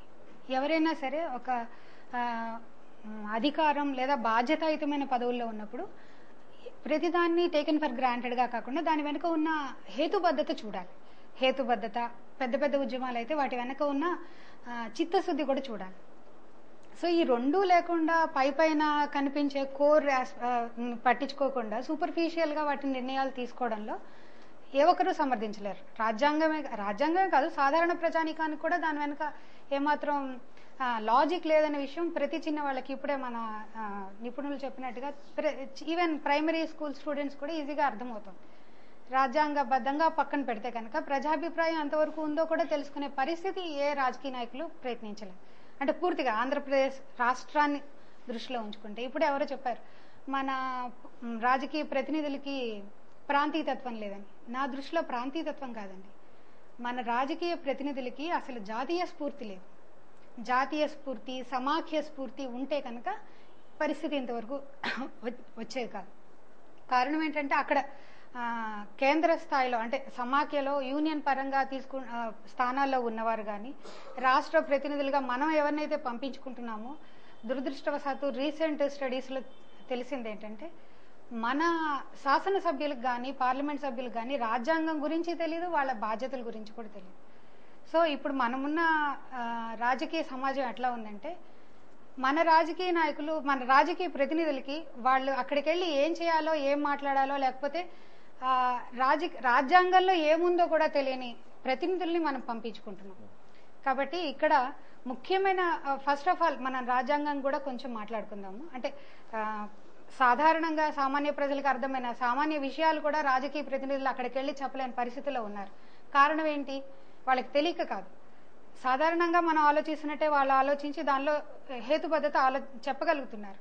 కానీ అక్కడికి వెళ్ళిన దాకా ఉండి శాసనసభలకు వెళ్ళొచ్చు, లేకపోతే పార్లమెంట్కి వెళ్ళిన దాకా ఉండి వాళ్ళకి రాజ్యాంగం పట్ల సరైన అవగాహన లేకపోవడంతో, రాజ్యాంగంలో డీప్ నాలెడ్జ్ అవసరం లేదు, మినిమం అవగాహన అనేది లేకపోవడంతో ఏమో ఇది మనం చెప్పడం మూలంగా దాంట్లో రాజ్యాంగ పరంగా మనకి విషయాలు తెలియదని ఎక్కడ బయటపడుతుందో. This is nothing but sheer what should we say, it's mockery on the constitution or parliament activities or మొత్తం మీద కాన్స్టిట్యూషనల్ యాక్టివిటీని మనం అవమానించినట్లుగా లేకపోతే ఏదో హాస్యాస్పదంగా అయిపోతుంది. ప్రతి ఇంపార్టెంట్ యాక్టివిటీ కూడా ఒక ఫార్స్ అయిపోయింది మన భారతదేశంలో. ప్రతి నిర్ణయం కోర్టుకు వెళ్లే పరిస్థితి ప్రతి ఒక్కరు ఏదో ఒక దానికి, అది మంచి కావచ్చు చెడు కావచ్చు, మాట్లాడితే పబ్లిక్ ఇంట్రెస్ట్ లిటిగేషన్ అని వెళ్ళిపోయే పరిస్థితికి మన వాళ్ళు తీసుకొచ్చారు. దానికి కారణం మనం ఎన్నుకుంటున్న ప్రతినిధులు రాజ్యాంగం లేకపోతే వాళ్ళు అట్లీస్ట్ వాళ్ళ యొక్క అధికారాలు బాధ్యతల పట్ల వాళ్ళకి అవగాహన లేకపోవడం, అది ఒకటి. రాజకీయ ఇప్పుడు భావి తరాలు అంటే రాజ్యాంగం పట్ల కానీ లేకపోతే దేశం పట్ల మీరు అన్నట్లు సమాఖ్య పట్ల ఎట్లాంటి జాగరూకతతో ఉండాల్సిన పరిస్థితి ఉంది. ముఖ్యంగా వీళ్ళు ఏ విధమైన అవగాహన చేసుకోవాల్సిన వాతావరణం కనిపిస్తుంది. ఇప్పుడు రాజకీయ నాయకులు దేశాన్ని ఏ విధంగా తీసుకెళ్తారో మీరే చెప్పారు. వీళ్ళు చైతన్యం ఉంటే కనుక ఇప్పుడు రాబోయే యువతరమైన కనీసం ఎట్లా వాళ్ళు భవిష్యత్తును నిర్మించుకునే అవకాశం ఉంటుంది కదా, ఎలా వాళ్ళు జాగ్రత్త వహించాల్సిన అవసరం అంటే దానికి సంబంధించి ఇప్పుడు ప్రస్తుతం మనమున్న పరిస్థితుల్లో ఆర్టికల్ 3 గురించి మనం మాట్లాడుకుంటున్నాం. ఆర్టికల్ 3కి సంబంధించి మనం అర్థం చేసుకోవాలంటే ఫస్ట్ ఆఫ్ ఆల్ రాజ్యాంగాన్ని తయారు చేసేటప్పుడు రాజ్యాంగ నిర్మాతలు అన్ని అంశాలని దృష్టిలో ఉంచుకున్నారు. ఆర్టికల్ 3కి ఒక చారిత్రక నేపథ్యం ఉందండి. ఆర్టికల్ 3 ఏ ఉద్దేశంతో రాష్ట్రాలని ఏర్పాటు చేయడం లేకపోతే వాటి సరిహద్దులను మార్చడం లాంటి వాటిని ఎందుకు పెట్టారు అంటే, అప్పుడు మన భారత సమాజంలో ప్రిన్స్లీ స్టేట్స్ ఉన్నాయి. సంస్థానాల్ని భారత యూనియన్ లో కలిపే ఉద్దేశ్యంతో లేకపోతే అట్లాంటి చారిత్రక దృక్పథంతో ఆ నేపథ్యంతో ఆర్టికల్ 3లో అటువంటి అంశాలు చేర్చడం జరిగింది. లేకపోతే దానికి ఆర్టికల్ 368 ప్రకారం 3 రకాల రాజ్యాంగ సవరణ విధానాలు ఉన్నాయి. వాటిలో ఏదో ఒకటి సింపుల్ మెజారిటీ అని అక్కడ పెట్టడం జరిగింది. దానికి నేపథ్యం మాత్రం ఇదే. ఈ ప్రిన్స్లీ స్టేట్స్ అన్ని కూడా భారత యూనియన్ లో కలుపుతున్న నేపథ్యంలో ఆర్టికల్ 3లో ఈ అంశాన్ని చేర్చారు. అదే చాలా మంది విశ్లేషకుల యొక్క అభిప్రాయం కూడా. అది దాని యొక్క నేపథ్యం. కానీ ఇప్పుడు నేపథ్యం అసలు అది దానికి సంబంధించి కాదు. ఒక ప్రాంతం లేదా ఒక రాష్ట్రంలో ఒక ప్రాంతం కొంత సంఖ్య కలిగిన ప్రజల యొక్క అభివృద్ధి అన్న పాయింట్ తోటి బయటకు వచ్చింది ఇప్పుడు ఉద్యమాలు. సో ఈ ఉద్యమాలని మనం ఏ రకంగా అర్థం చేసుకుని దాని వెనక ఉన్న చిత్తశుద్ధి ఆ హేతుబద్ధత అర్థం చేసుకుని సాల్వ్ చేసుకోవాలో ఆలోచించకుండా, అంటే చిన్న చిన్న మన ఇళ్లలో ఎగ్జాంపుల్స్ చెప్తుంటారు, ఎలుకలు ఉన్నాయి కదా అని ఇల్లు కార్చుకునే పరిస్థితికి మనం వచ్చేసాం. ఒక ఉద్యమాన్ని ఏ రకంగా మనం అర్థం చేసుకుని దానికి పరిష్కారం చూపించాలో మర్చిపోయి రాజ్యాంగం లేకపోతే రాజ్యాంగ సవరణతో కొత్త రాష్ట్రాలను ఏర్పాటు చేసుకోవాలి అనుకోవడం సరైన పరిష్కారం కాదని నా అభిప్రాయం. మళ్ళీ మేడం దగ్గరకు వద్దాం. సార్ చెప్పండి ప్రసాద్ గారు, ఆర్టికల్ 371D ఏమంటుంది? ఆర్టికల్ 371D ముందర గురించి చర్చించే ముందర చాలా వివాదాస్పదంగా అది ఎందుకు ఇంట్రడ్యూస్ చేయవలసి వచ్చింది? ముందుగా ముల్కీ రూల్స్ నిజాం టైంలో పెట్టడం జరిగింది. అది ఎందుకంటే నిజాం స్టేట్లో ఉండే వాళ్ళకంటే బయట స్టేట్స్ నుంచి, బెంగాల్ నుంచి, బీహార్ నుంచి లేకపోతే ఇతర ప్రదేశాల నుంచి వచ్చేవారు నిజాం స్టేట్లో ఉద్యోగాలు ఎక్కువ పొందుతున్నారు ఉద్దేశంతో నిజాం స్టేట్ రూల్ చేసే స్టేట్లో లోకల్ పర్సన్స్కి ఎంప్లాయ్మెంట్ గురించి ముల్కీ రూల్స్ పెట్టడం జరిగింది. ఆంధ్రప్రదేశ్ ఫార్మ్ అయిన తర్వాత ముల్కీ రూల్స్ గురించి ఛాలెంజ్ చేస్తే అది సుప్రీంకోర్టు ముల్కీ రూల్స్ కరెక్టే అని అప్హోల్డ్ చేయడం జరిగింది. దాని తర్వాత జయాంధ్ర ఉద్యమం వచ్చింది. ఆ ఉద్యమాన్ని చల్లార్చే నేపథ్యంలో equal opportunities to all the people దాని గురించి ఒక జోనల్ వ్యవస్థ ప్రవేశపెట్టడానికి స్టేట్ క్యాపిటల్ ఫ్రీ జోన్ కింద పెట్టి మిగతా విభిన్నమైన జోన్స్ కింద విడదీసి 371D ఇంట్రడ్యూస్ చేయడం జరిగింది. 371D మామూలుగా చేయలేదు, కాన్స్టిట్యూషన్ 32nd అమెండ్మెంట్తో చేశారు అది. సో ఇప్పుడు ఆర్టికల్ 3 కింద ఈ రాష్ట్రాన్ని విభజిస్తే ఆంధ్రప్రదేశ్కి సంబంధించి 371D ఏమవ్వాలి? ఆర్టికల్ 371D దీని గురించి టీఆర్ఎస్ ఎంపీ వినోద్ గారు ఒక ఆర్టికల్ ఏషియన్ ఏజ్లో ఒక ఆర్టికల్ రాస్తూ ఆయన ఏమంటారంటే, దీనికి సీమాంధ్ర వాళ్ళందరూ పొలిటీషియన్స్ దీని గురించి పెద్ద గొడవ చేస్తున్నారు. కొత్తగా ఫార్మ్ అయ్యే స్టేట్లో under article 3 this article is applicable to both the states are residuary state of Andhra Pradesh అని రాయమంటారు. మరి ఆయనకి అవగాహన ఎంతవరకు ఉందో నాకు అర్థం కాదు. ఒక కాన్స్టిట్యూషన్ అమెండ్మెంట్ ద్వారా ఒక ఆర్టికల్ ప్రవేశపెడితే దాన్ని సవరించడానికి కాన్స్టిట్యూషన్ అమెండ్మెంట్ తప్పనిసరి. నా అభిప్రాయం ప్రకారం పార్లమెంట్ కూడా అటార్నీ జనరల్ గారు ఒపీనియన్ ఇచ్చింది కూడా ఏంటంటే ఆర్టికల్ 371D స్క్రాప్ చేసి చెయ్యాలి, అమెండ్ చేయాలని ఆయన ఒపీనియన్ ఇచ్చారు. అది వారు ఇచ్చిన ఒపీనియన్. దానికి భిన్నంగా ఉందండి. దానికి భిన్నంగా వీరి వాదనలు అనేవి జరుగుతున్నాయి. అలా బిల్లు వచ్చేట్టుగా కనిపిస్తుంది ప్రస్తుతానికి. ఓకే, ఇప్పుడు అంటే ఇది సంక్లిష్టంగా మారే అవకాశం ఉందంటారు? తప్పకుండా సంక్లిష్టంగా మారుతుంది. ఆర్టికల్ 371(d)ని అమెండ్ చేయకుండా ఈ చట్టం కనుక చేస్తే తప్పకుండా సుప్రీంకోర్టులో దాన్ని ఛాలెంజ్ చేసే అవకాశం ఉంది. అంటే ఆర్టికల్ 3తో పాటు 4 కూడా చదవాలని సాంబశివరావు గారు Fourth అన్నారు. ఆర్టికల్ 4 కూడా చదవడం వల్ల ఇవేం పనిచేయవన్న భావన కూడా ఆయన ఆర్టికల్ 4 చదివితే ఆర్టికల్ 4లో అదేం లేదండి. ఆర్టికల్ స్టేట్ 3 ఫార్మేషన్ అన్నది వర్తించదు. స్టేట్ ఫార్మేషన్ అన్నది ఆ కాన్స్టిట్యూషన్ అమెండ్మెంట్ కాదంటారు. అంతే, సింపుల్ మెజార్టీతో సరిపోతుందంటారు. ఆర్టికల్ 3, 368, 4, 368, 371D ఈ 4 చదివితే నా అభిప్రాయం ఏంటంటే 371D అమెండ్ చేయకుండా స్టేట్ ఫార్మేషన్ అనేది అంత సులభమైన విషయం కాదు. ఒక మళ్ళీ మీరు చెప్తాం. సత్యనారాయణ రెడ్డి గారు మీరేమంటారు? సాంబశివరావు గారు చెప్పిన దాని ప్రకారం, ప్రసాద్ గారు చెప్పిన దాని ప్రకారం మీరు ఎంతవరకు ఏకీపిస్తారు? రామనారాయణ గారు 371 గురించి చెప్తున్నారు కదా. ఆర్టికల్ 3లో ఉందాడు ఒకటి చెప్పడం మర్చిపోయాను. ఒక రాష్ట్రాన్ని విభజించడం కానీ చాలా ఇంకో 2 రాష్ట్రాలు కలపాలని కానీ చేసేటువంటి ప్రక్రియలో ఆర్టికల్ 3 ప్రకారం ఆల్ కాన్సిక్వెన్షియల్ నెసెసరీ అమెండ్మెంట్స్ కూడా 4లోనే ఉంటాయి. ఇన్సిడెంటల్ అన్ని కూడా చేయొచ్చు. చేత ఆంధ్ర రాష్ట్రాన్ని లేకపోతే ఇంకో రాష్ట్రాన్ని 3 భాగాలుగా విడగొట్టేసాయని చెప్పి చట్టం ఊరుకోదు. దానికి పరిణామంగా కాన్స్టిట్యూషన్ లో వచ్చేటువంటి ఇతర చాప్టర్స్ అన్నింటినీ కూడా స్టడీ చేయాల్సిన సవరించే అధికారం ఉంది. ఆ సవరణలు ఏవి కూడా బిల్లులో పెట్టేది రాజ్యాంగం అమలు కాదు. టేక్ ఫర్ ఎగ్జాంపుల్ 371Dకి వస్తున్నారు. 371Dలో కొన్ని పెట్టారు. దాని మీద ఏం చేయాలి, ఎవరు చేయాలని ఎవరు చేస్తారు? President of India. 370లో ప్రెసిడెంట్ గారు ఈ కింది విషయాలన్నీ కూడా ఆయన చేసే అధికారం ఉంది అన్నారు. అది మళ్ళీ ఎగ్జిక్యూటివ్ పవర్, అంటే ప్రభుత్వం చేసే పని. అంటే కేబినెట్ అలా చేయమంటే మళ్ళీ ప్రెసిడెంట్ అలా చేస్తాడు. అండ్ అందులో కూడా ఉంటుంది the president and article 371D can modify his orders under 371D అంటాడు. అంటే ఇప్పుడు ఇది ఆంధ్రప్రదేశ్ అని పెట్టినప్పుడు ఆంధ్రప్రదేశ్ అని తెలంగాణను పెట్టుకోవచ్చు, ఉదాహరణకి విడిపోతే. అంచేత సంక్షోభం సృష్టించేది మనమే, సరిగ్గా రాజ్యాంగాన్ని అర్థం చేసుకోకుండా. ఇంకొకటి కూడా ఉంది, 371D తీసేస్తారన్నట్టయితే, ఒకవేళ తీసేస్తారనుకోండి, విడిపోయినట్టయితే రాష్ట్రం, మన రాష్ట్రంలో గగ్గోలు మొదలైపోతుంది. ఈ 371Dలో ప్రాంతీయతత్వం, సంకుచిత్వం చాలా అలవాటుపోయింది. 3 జిల్లాలు దాటి ఎవరు అధికారులు బయటకు వెళ్ళట్లేదు. మాకు శ్రీకాకుళం, విజయనగరం మాకు ప్రొటెక్షన్ కావాలి, మేము ఇక్కడే పనిచేస్తూ ఉంటారు. గోదావరి జిల్లాలో కృష్ణా దాకా మేము ఉంటాం మేమంటారు. రాయలసీమ మాకు కావాలంటారు. అప్పుడే వచ్చేసింది కదా. మీరు విభజించినా సరే 371D కంటిన్యూ చేయాలి అనేది కానీ అశోక్ బాబు గారు 6 అడుగుల బుల్లెట్ చెప్పేది 371D కంటిన్యూ చేయాలని. అంటే వాళ్ళు vested interest, local leaders, local leaders చేత 371D కింద పొందుపరిచింది purely and executive powers to be exercise by the president of India on the recommendation of the central government. అంటే అది చేసుకోవడానికి పెద్ద ఆటంకం కాదు సార్. ఇప్పుడు 371E మీద అసలు మీ అభిప్రాయం ఏంటండి? ఈ కూడా ప్రతిబంధకంగా మారుతుంది విభజనకు సంబంధించి అన్న అంశం చర్చకు వచ్చింది. డీకి అనుకరించే ఈ చేశారు. డీ వేరే చూడడానికి వెళ్ళారు, 2 కలిపేది అడ్మినిస్ట్రేటివ్ ట్రిబ్యునల్ దానికి సంబంధించినటువంటిది. సో ప్రసాద్ గారు చెప్పినట్లు 371D కూడా అమెండ్మెంట్ అయితే తప్పిస్తే అది it will become an ordeal per division. దానికి ఏంటంటే పొలిటికల్ గా బీజేపీ కూడా మేము సపోర్ట్ చేస్తాం, రాజ్యాంగ సవరణకి నాకు అభ్యంతరం లేదని ఏదైతే అంటున్నారు, అది జరిగినట్లయితే 2/3 మెజార్టీ ఉంటే చేయొచ్చు, దానికి అభ్యంతరం లేదు. అంచేత చేసినటువంటి చేసి తీరవలసి ఉంటుంది అనేది నా అభిప్రాయం. అంటే ఇప్పుడు దీని ప్రకారం ఏదైనా అడ్డుకోవడానికి ఇది సక్రమంగా జరగట్లేదు అనేది సుప్రీంకోర్టులో వాదనకి తీసుకొచ్చారు. అయితే సమయం కాదని చెప్పి తిరస్కరించారు. రైట్. అంటే సమయం ఎప్పుడు ఉండే అవకాశం? మన స్టేట్ నడకుండా వెళ్తే తప్పిస్తే, మనల్ని అడిగి మన అభిప్రాయం కూడా తీసేసుకుంటే తర్వాత మన సుప్రీంకోర్టుకి వెళ్ళి ప్రశ్న కూడా లేదు. సుప్రీంకోర్టు కూడా ఇప్పుడు మా ప్రసాద్ గారు చెప్పిన జడ్జిమెంట్ ఏదైతే ఉందో 60లో అదే చెప్పాడు. మీకు ఒపీనియన్ చెప్పడానికి ఉంది కానీ మీరు వ్యతిరేకించినంత మాత్రాన్ని మేము పట్టించుకోవాల్సిన పని లేదు, పార్లమెంటరీ సుప్రీం అని చెప్పాడు 1960 జడ్జిమెంట్. అంటే మొన్న వచ్చిన వాళ్ళ సుప్రీంకోర్టు కీలకమైన వ్యాఖ్యలు చేయడం జరిగింది. అంటే విచారణకి ఖచ్చితంగా ఇప్పుడు ఈ దశలో తీసుకోం కానీ తర్వాత తీసుకుంటామని చెప్పి, తర్వాత కూడా ఇప్పుడు మనల్ని అడగకుండా చేస్తే ప్రొసీజర్ ఫాలో అయ్యారు లేదా?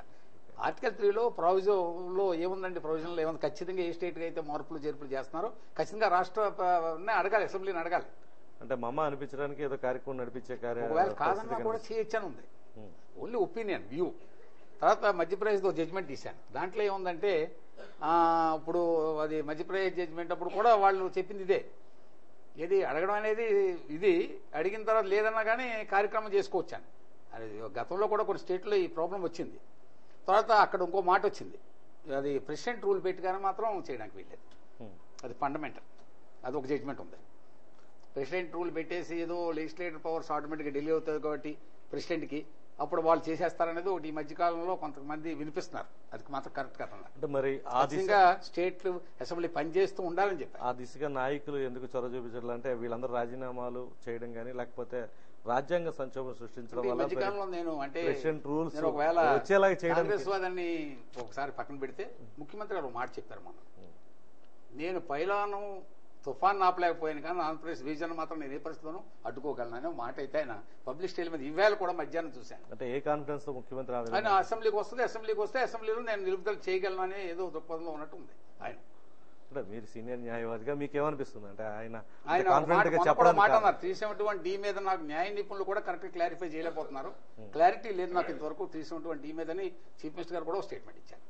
బట్ ఒకటి ఏంటంటే ఆయన మనసులో మాత్రం ఖచ్చితంగా ఆంధ్రప్రదేశ్ విభజన జరగడానికి వీల్లేదు, నేను అడ్డుకోగలను అనేది పూర్తి విశ్వాసంతో ఉన్నారండి. అంటే ఆయన 371D మీద ఆయన బలంగా 371D మీద అడిగాను, నా క్లారిటీ లేదంటున్నాడు ఆయన. ఇంకా ఏదైనా ఎవరో బలం ఉందంటారా సీఎం కి?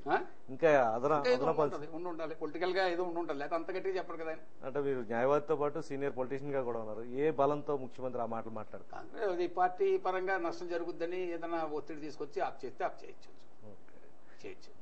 మురళి గారు మీరేమంటారు ఈ డిస్కషన్ సంబంధించి? వీళ్ళందరూ వ్యక్తం ఏం లేదండి, పార్లమెంట్ కి అబ్సల్యూట్ గా పవర్ ఇచ్చారు కాబట్టి దాని ప్రస్తుతం మిస్యూజ్ చేస్తున్నారండి. అది మిస్యూజ్ చేసే ప్రస్తుతానికి ఏంటంటే దీనికి ఏ డివిజన్ చేస్తున్నారు, ఆ ప్రయత్నాలు జరుగుతున్నాయి.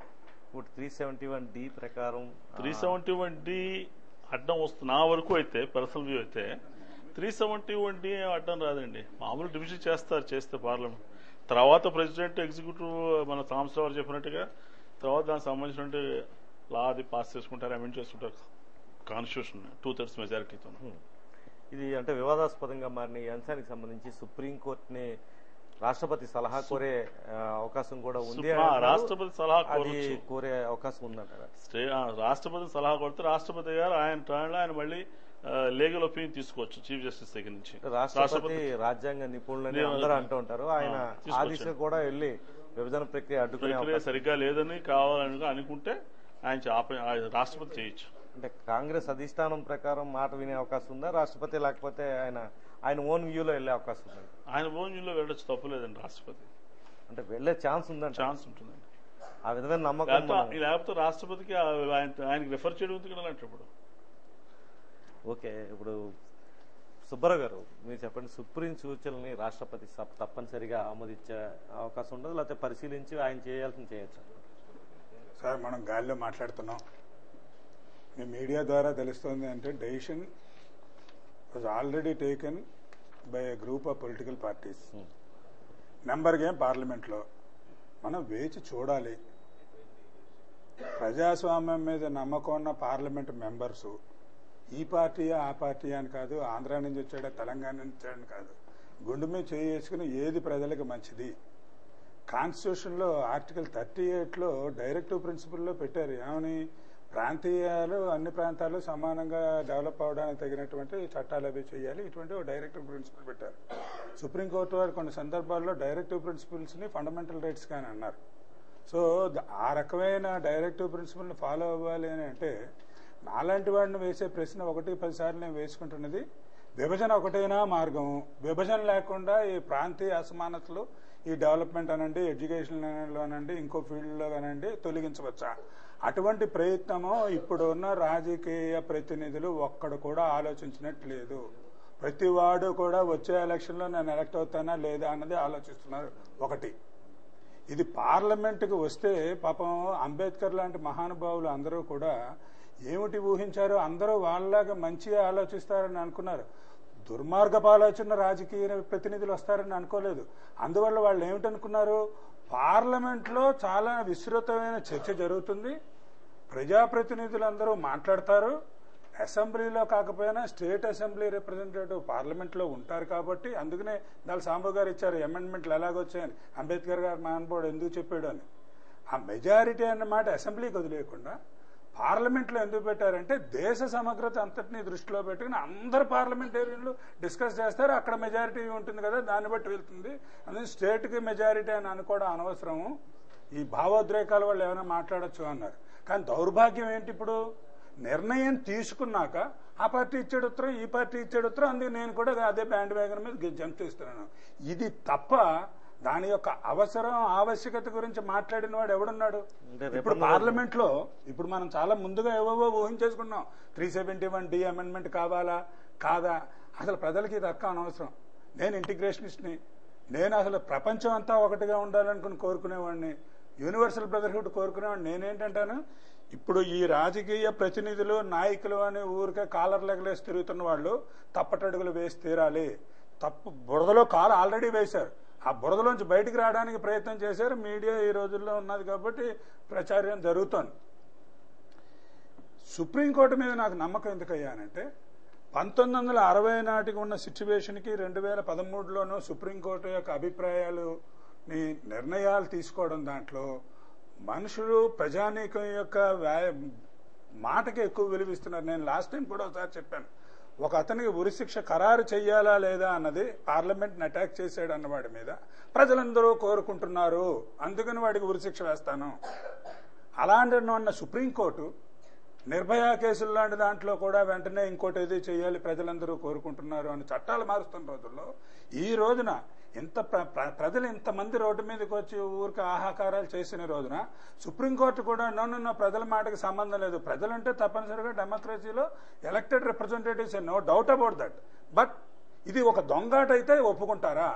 నిర్ణయం తీసుకుని ఎల్లుండి ఎలక్షన్లో Bharatiya Janata party, Congress party, TRS party, YSRCP 4 దొంగలు కలిపి ఓట్ల దాని గురించి నంబర్ గేమ్లో మార్పులు చేసుకుని పార్లమెంట్లో నిర్ణయాలు అయిపోయాయి. ఇప్పుడు తెలుగుదేశం వాడు వెనక్కి ఎలాగ వెళ్తాడండి? ఉత్తరం ఇచ్చానంటున్నాడు. బీజేపీ వాడు నా మేనిఫెస్టోలో ఉందన్నాడు, వాడు వెనక్కి వెళ్తాడండి.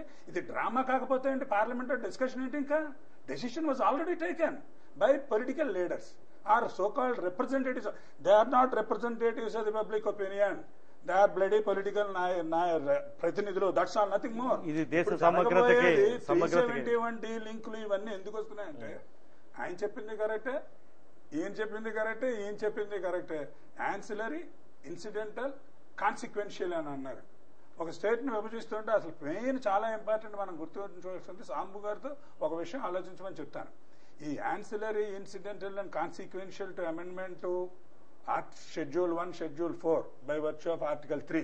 ఒక స్టేట్ని విభజిస్తున్నప్పుడు షెడ్యూల్ 1, షెడ్యూల్ 4 బౌండరీస్ ఏమి మారుస్తూ పేరు మారుస్తారు. స్టేట్ రీఆర్గనైజేషన్ యాక్ట్ 1956 ఉంది, అది ఒకసారి తరువుగా చదవాలి. ఆ యాక్ట్ ఎందుకు వచ్చింది? ఆర్టికల్ 3ని పురస్కరించుకుని వచ్చిందే. మొదటిసారిగా ఆర్టికల్ 3ని ఒక్క రాష్ట్రం గురించి కాదు, దేశంలో ఉన్న చాలా రాష్ట్రాలని భాషా ప్రయుక్త రాష్ట్రాలుగా విభజించాలా, ఏ ప్రాతిపదికన ఉంచాలని పెద్ద ఎక్సర్సైజ్ చేసి పార్లమెంటు బుర్ర బద్దలు కొట్టుకుని ఓ యాక్ట్ తీసుకొచ్చింది. ఆ యాక్ట్లో ఏంటి, ఉత్తినే రాష్ట్రాల పేర్లు చెప్పేసి దాని బౌండరీస్ చెప్పలే. అందులో అసెట్స్ పంపకాల గురించి కానీ, జాబ్స్ పంపకాల గురించి కానీ, ఇంకోటి గురించి కానీ, స్టేట్ క్యాపిటల్ ఎక్కడ ఉంటే గురించి కానీ 200 సెక్షన్లు ఉన్నాయి. ఈ incidental, consequential or what they call supplemental అని అన్నది నా దృష్టిలో అయినట్టయితే they refer to the provisions under the existing state reorganisation act. There is already Andhra Pradesh act. Andhra Pradesh act following Andhra state reorganisation 1956 బట్టి వచ్చాయి. వాటిలో తగిన అమెండ్మెంట్లు చేయాలి. ఆ అమెండ్మెంట్లు చేయడానికి సరిపోయేలాగా ఇది పెట్టారు. నా దృష్టిలో ఆర్టికల్ 3 ఒకసారి సరిపోతుంది. ఇప్పుడు నిన్న 56లో చాలా ఎక్సర్సైజ్ చేసి రాష్ట్రాన్ని ఫామ్ చేశారండి.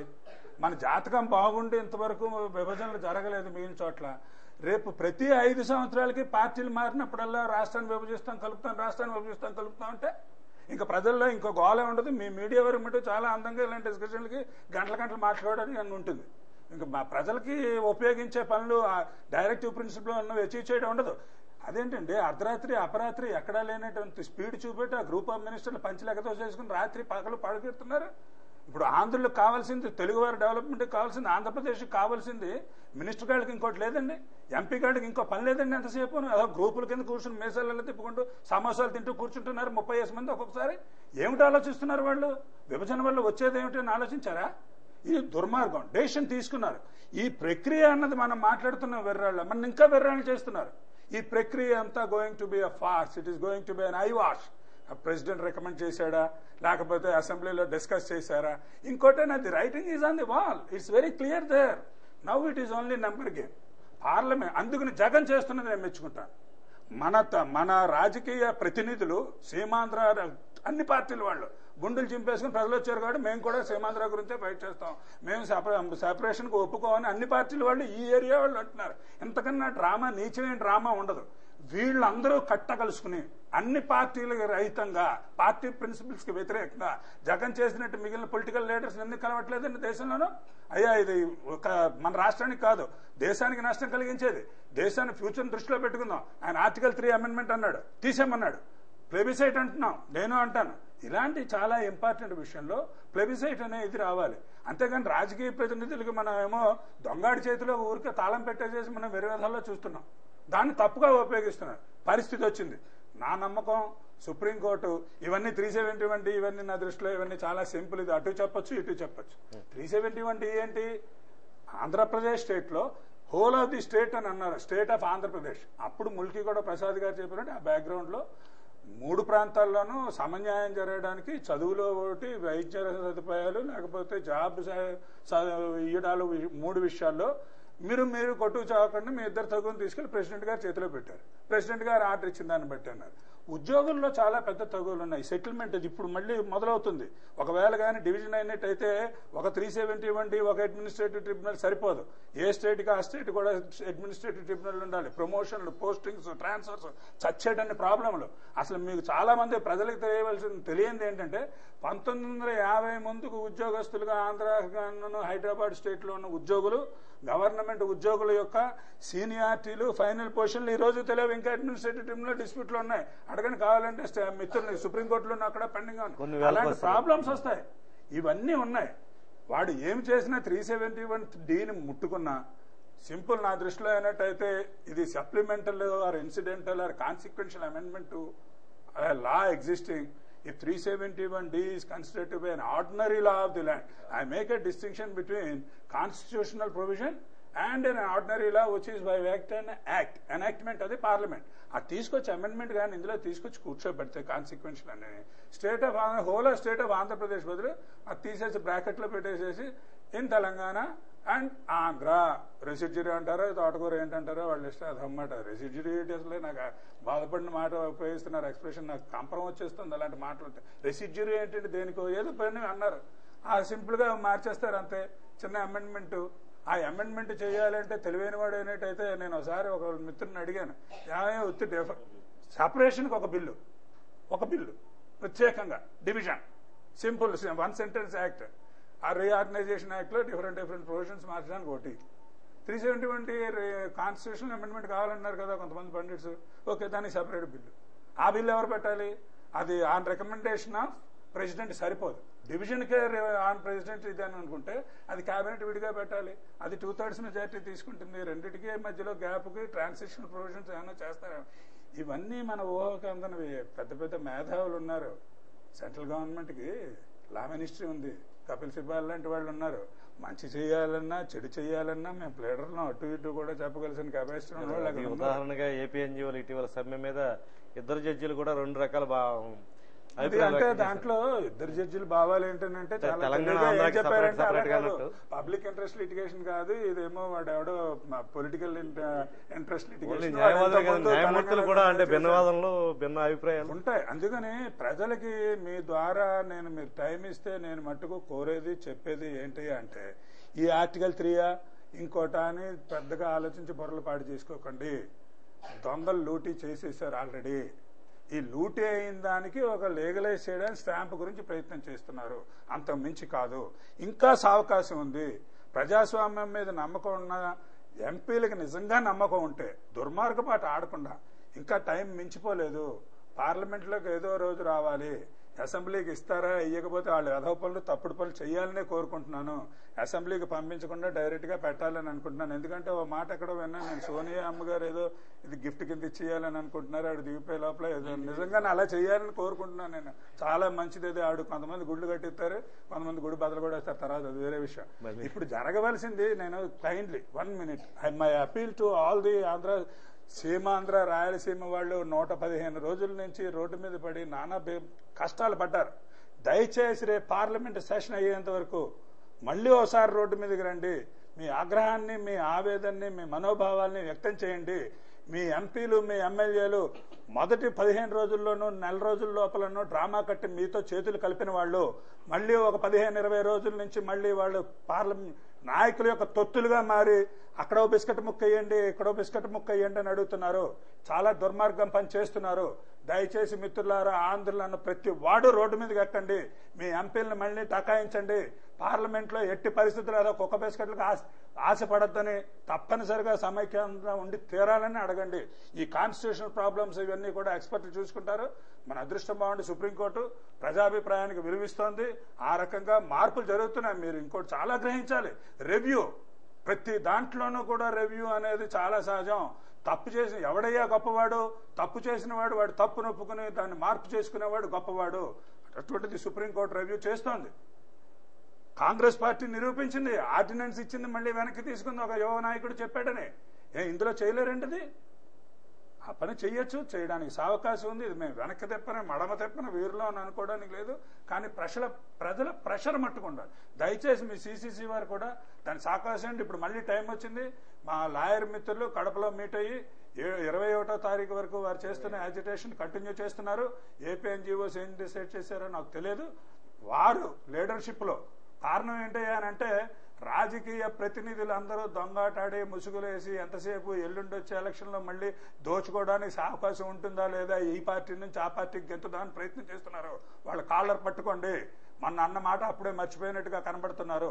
దయచేసి వాళ్ళ మాట వాళ్ళు గుర్తుపెట్టిన వాళ్ళ ఆట మీద వాళ్ళు నిలబడి మీతో పాటు వాళ్ళు చేయలే.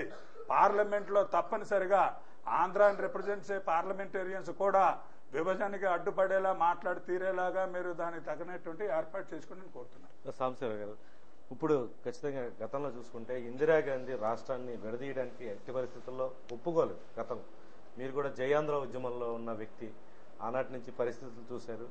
ఎందుకు ఇందిరాగాంధీ ఆ రోజు విభజనని అంగీకరించలేదు? ఆ రోజు చాలా కొన్ని వందల మంది చనిపోయిన సందర్భం అటు ఆంధ్ర ప్రాంతం నుంచి ఇటు తెలంగాణ ప్రాంతం నుంచి కూడా ఉన్నది. ఎందుకు ఆవిడ విభజన కోరుకోకుండా ఈ నిర్ణయం తీసుకుంది? ఆనాటి పరిస్థితిని దగ్గర నుంచి చూసిన వ్యక్తిగా మీరేమంటారు? విభజన చెయ్యాలా వద్దా అనేది అప్పుడైనా ఎప్పుడైనా ఒక రాజకీయ నిర్ణయం. It's a political decision. అంటే చెయ్యకూడదని అప్పుడు రాజకీయంగా అప్పుడు నిర్ణయించారు. బహుశా ఇప్పుడు చెయ్యాలని చెప్పి నిర్ణయించారు. అంచేత దానికి దీనికి మార్పులు ఏమొచ్చాయని చరిత్ర మనం చూసినట్టయితే మన ఆంధ్ర రాష్ట్రం 1953 ఏర్పడింది కర్నూలు రాజధానిగా. కానీ ఆంధ్ర రాష్ట్రోద్యమం ఎప్పుడు మొదలైంది? 1925-30 ఆ ప్రాంతాల్లో మొదలైంది. అప్పుడు కాంగ్రెస్ ఒకటే పార్టీ, జాతీయ పార్టీ కాబట్టి మొదటి డిమాండ్ ఆంధ్ర రాష్ట్రం ఏర్పాటు జరిగింది. భాష పేరిట తమిళనాడు మెడ్రాస్ కాంగ్రెస్ కమిటీని ఆంధ్ర కాంగ్రెస్ కమిటీ, మెడ్రాస్ కాంగ్రెస్ కమిటీగా విడగొట్టాలి అని చెప్పి 1925-30 ప్రాంతాల్లో మొదలైనటువంటిది 1950 వచ్చే టైంకి 53 వచ్చే టైంకి 2 రాష్ట్రాలుగా విడింది. అంటే ఒక 33 సంవత్సరాలు 40-50 సంవత్సరాల దగ్గర ఉద్యమాలు జరిగాయి. చేత సమాజంలో మార్పులు వస్తూ ఉంటాయి, రాజకీయ నిర్ణయాలు కూడా మార్పులు వస్తూ ఉంటాయి. కాబట్టి ఇందిరాగాంధీ విడగొట్టలేదు, ఇప్పుడు వీరెందుకు విడగొడతారనే ప్రశ్న అసంబద్ధం. ఆ రోజున రాజకీయ కార్యక్రమాలు, రాజకీయ కారణాల వల్ల, రాజకీయ అవసరాల వల్ల, లేకపోతే ప్రజల అవసరాల వల్ల దేశం అవసరం నిమిత్తం విడవించకూడదని నిర్ణయం చేసుకున్నారు. అప్పటికి ఇప్పటికీ చాలా మార్పులు వచ్చాయి. అప్పుడు తెలంగాణ అడ్మినిస్ట్రేషన్ ఉంది, అప్పుడు సెపరేట్ ఆంధ్ర అడ్మినిస్ట్రేషన్. ఇప్పుడు సెపరేట్ ఆంధ్ర అడ్మినిస్ట్రేషన్ అటు పెడతారు, వేస్తారు.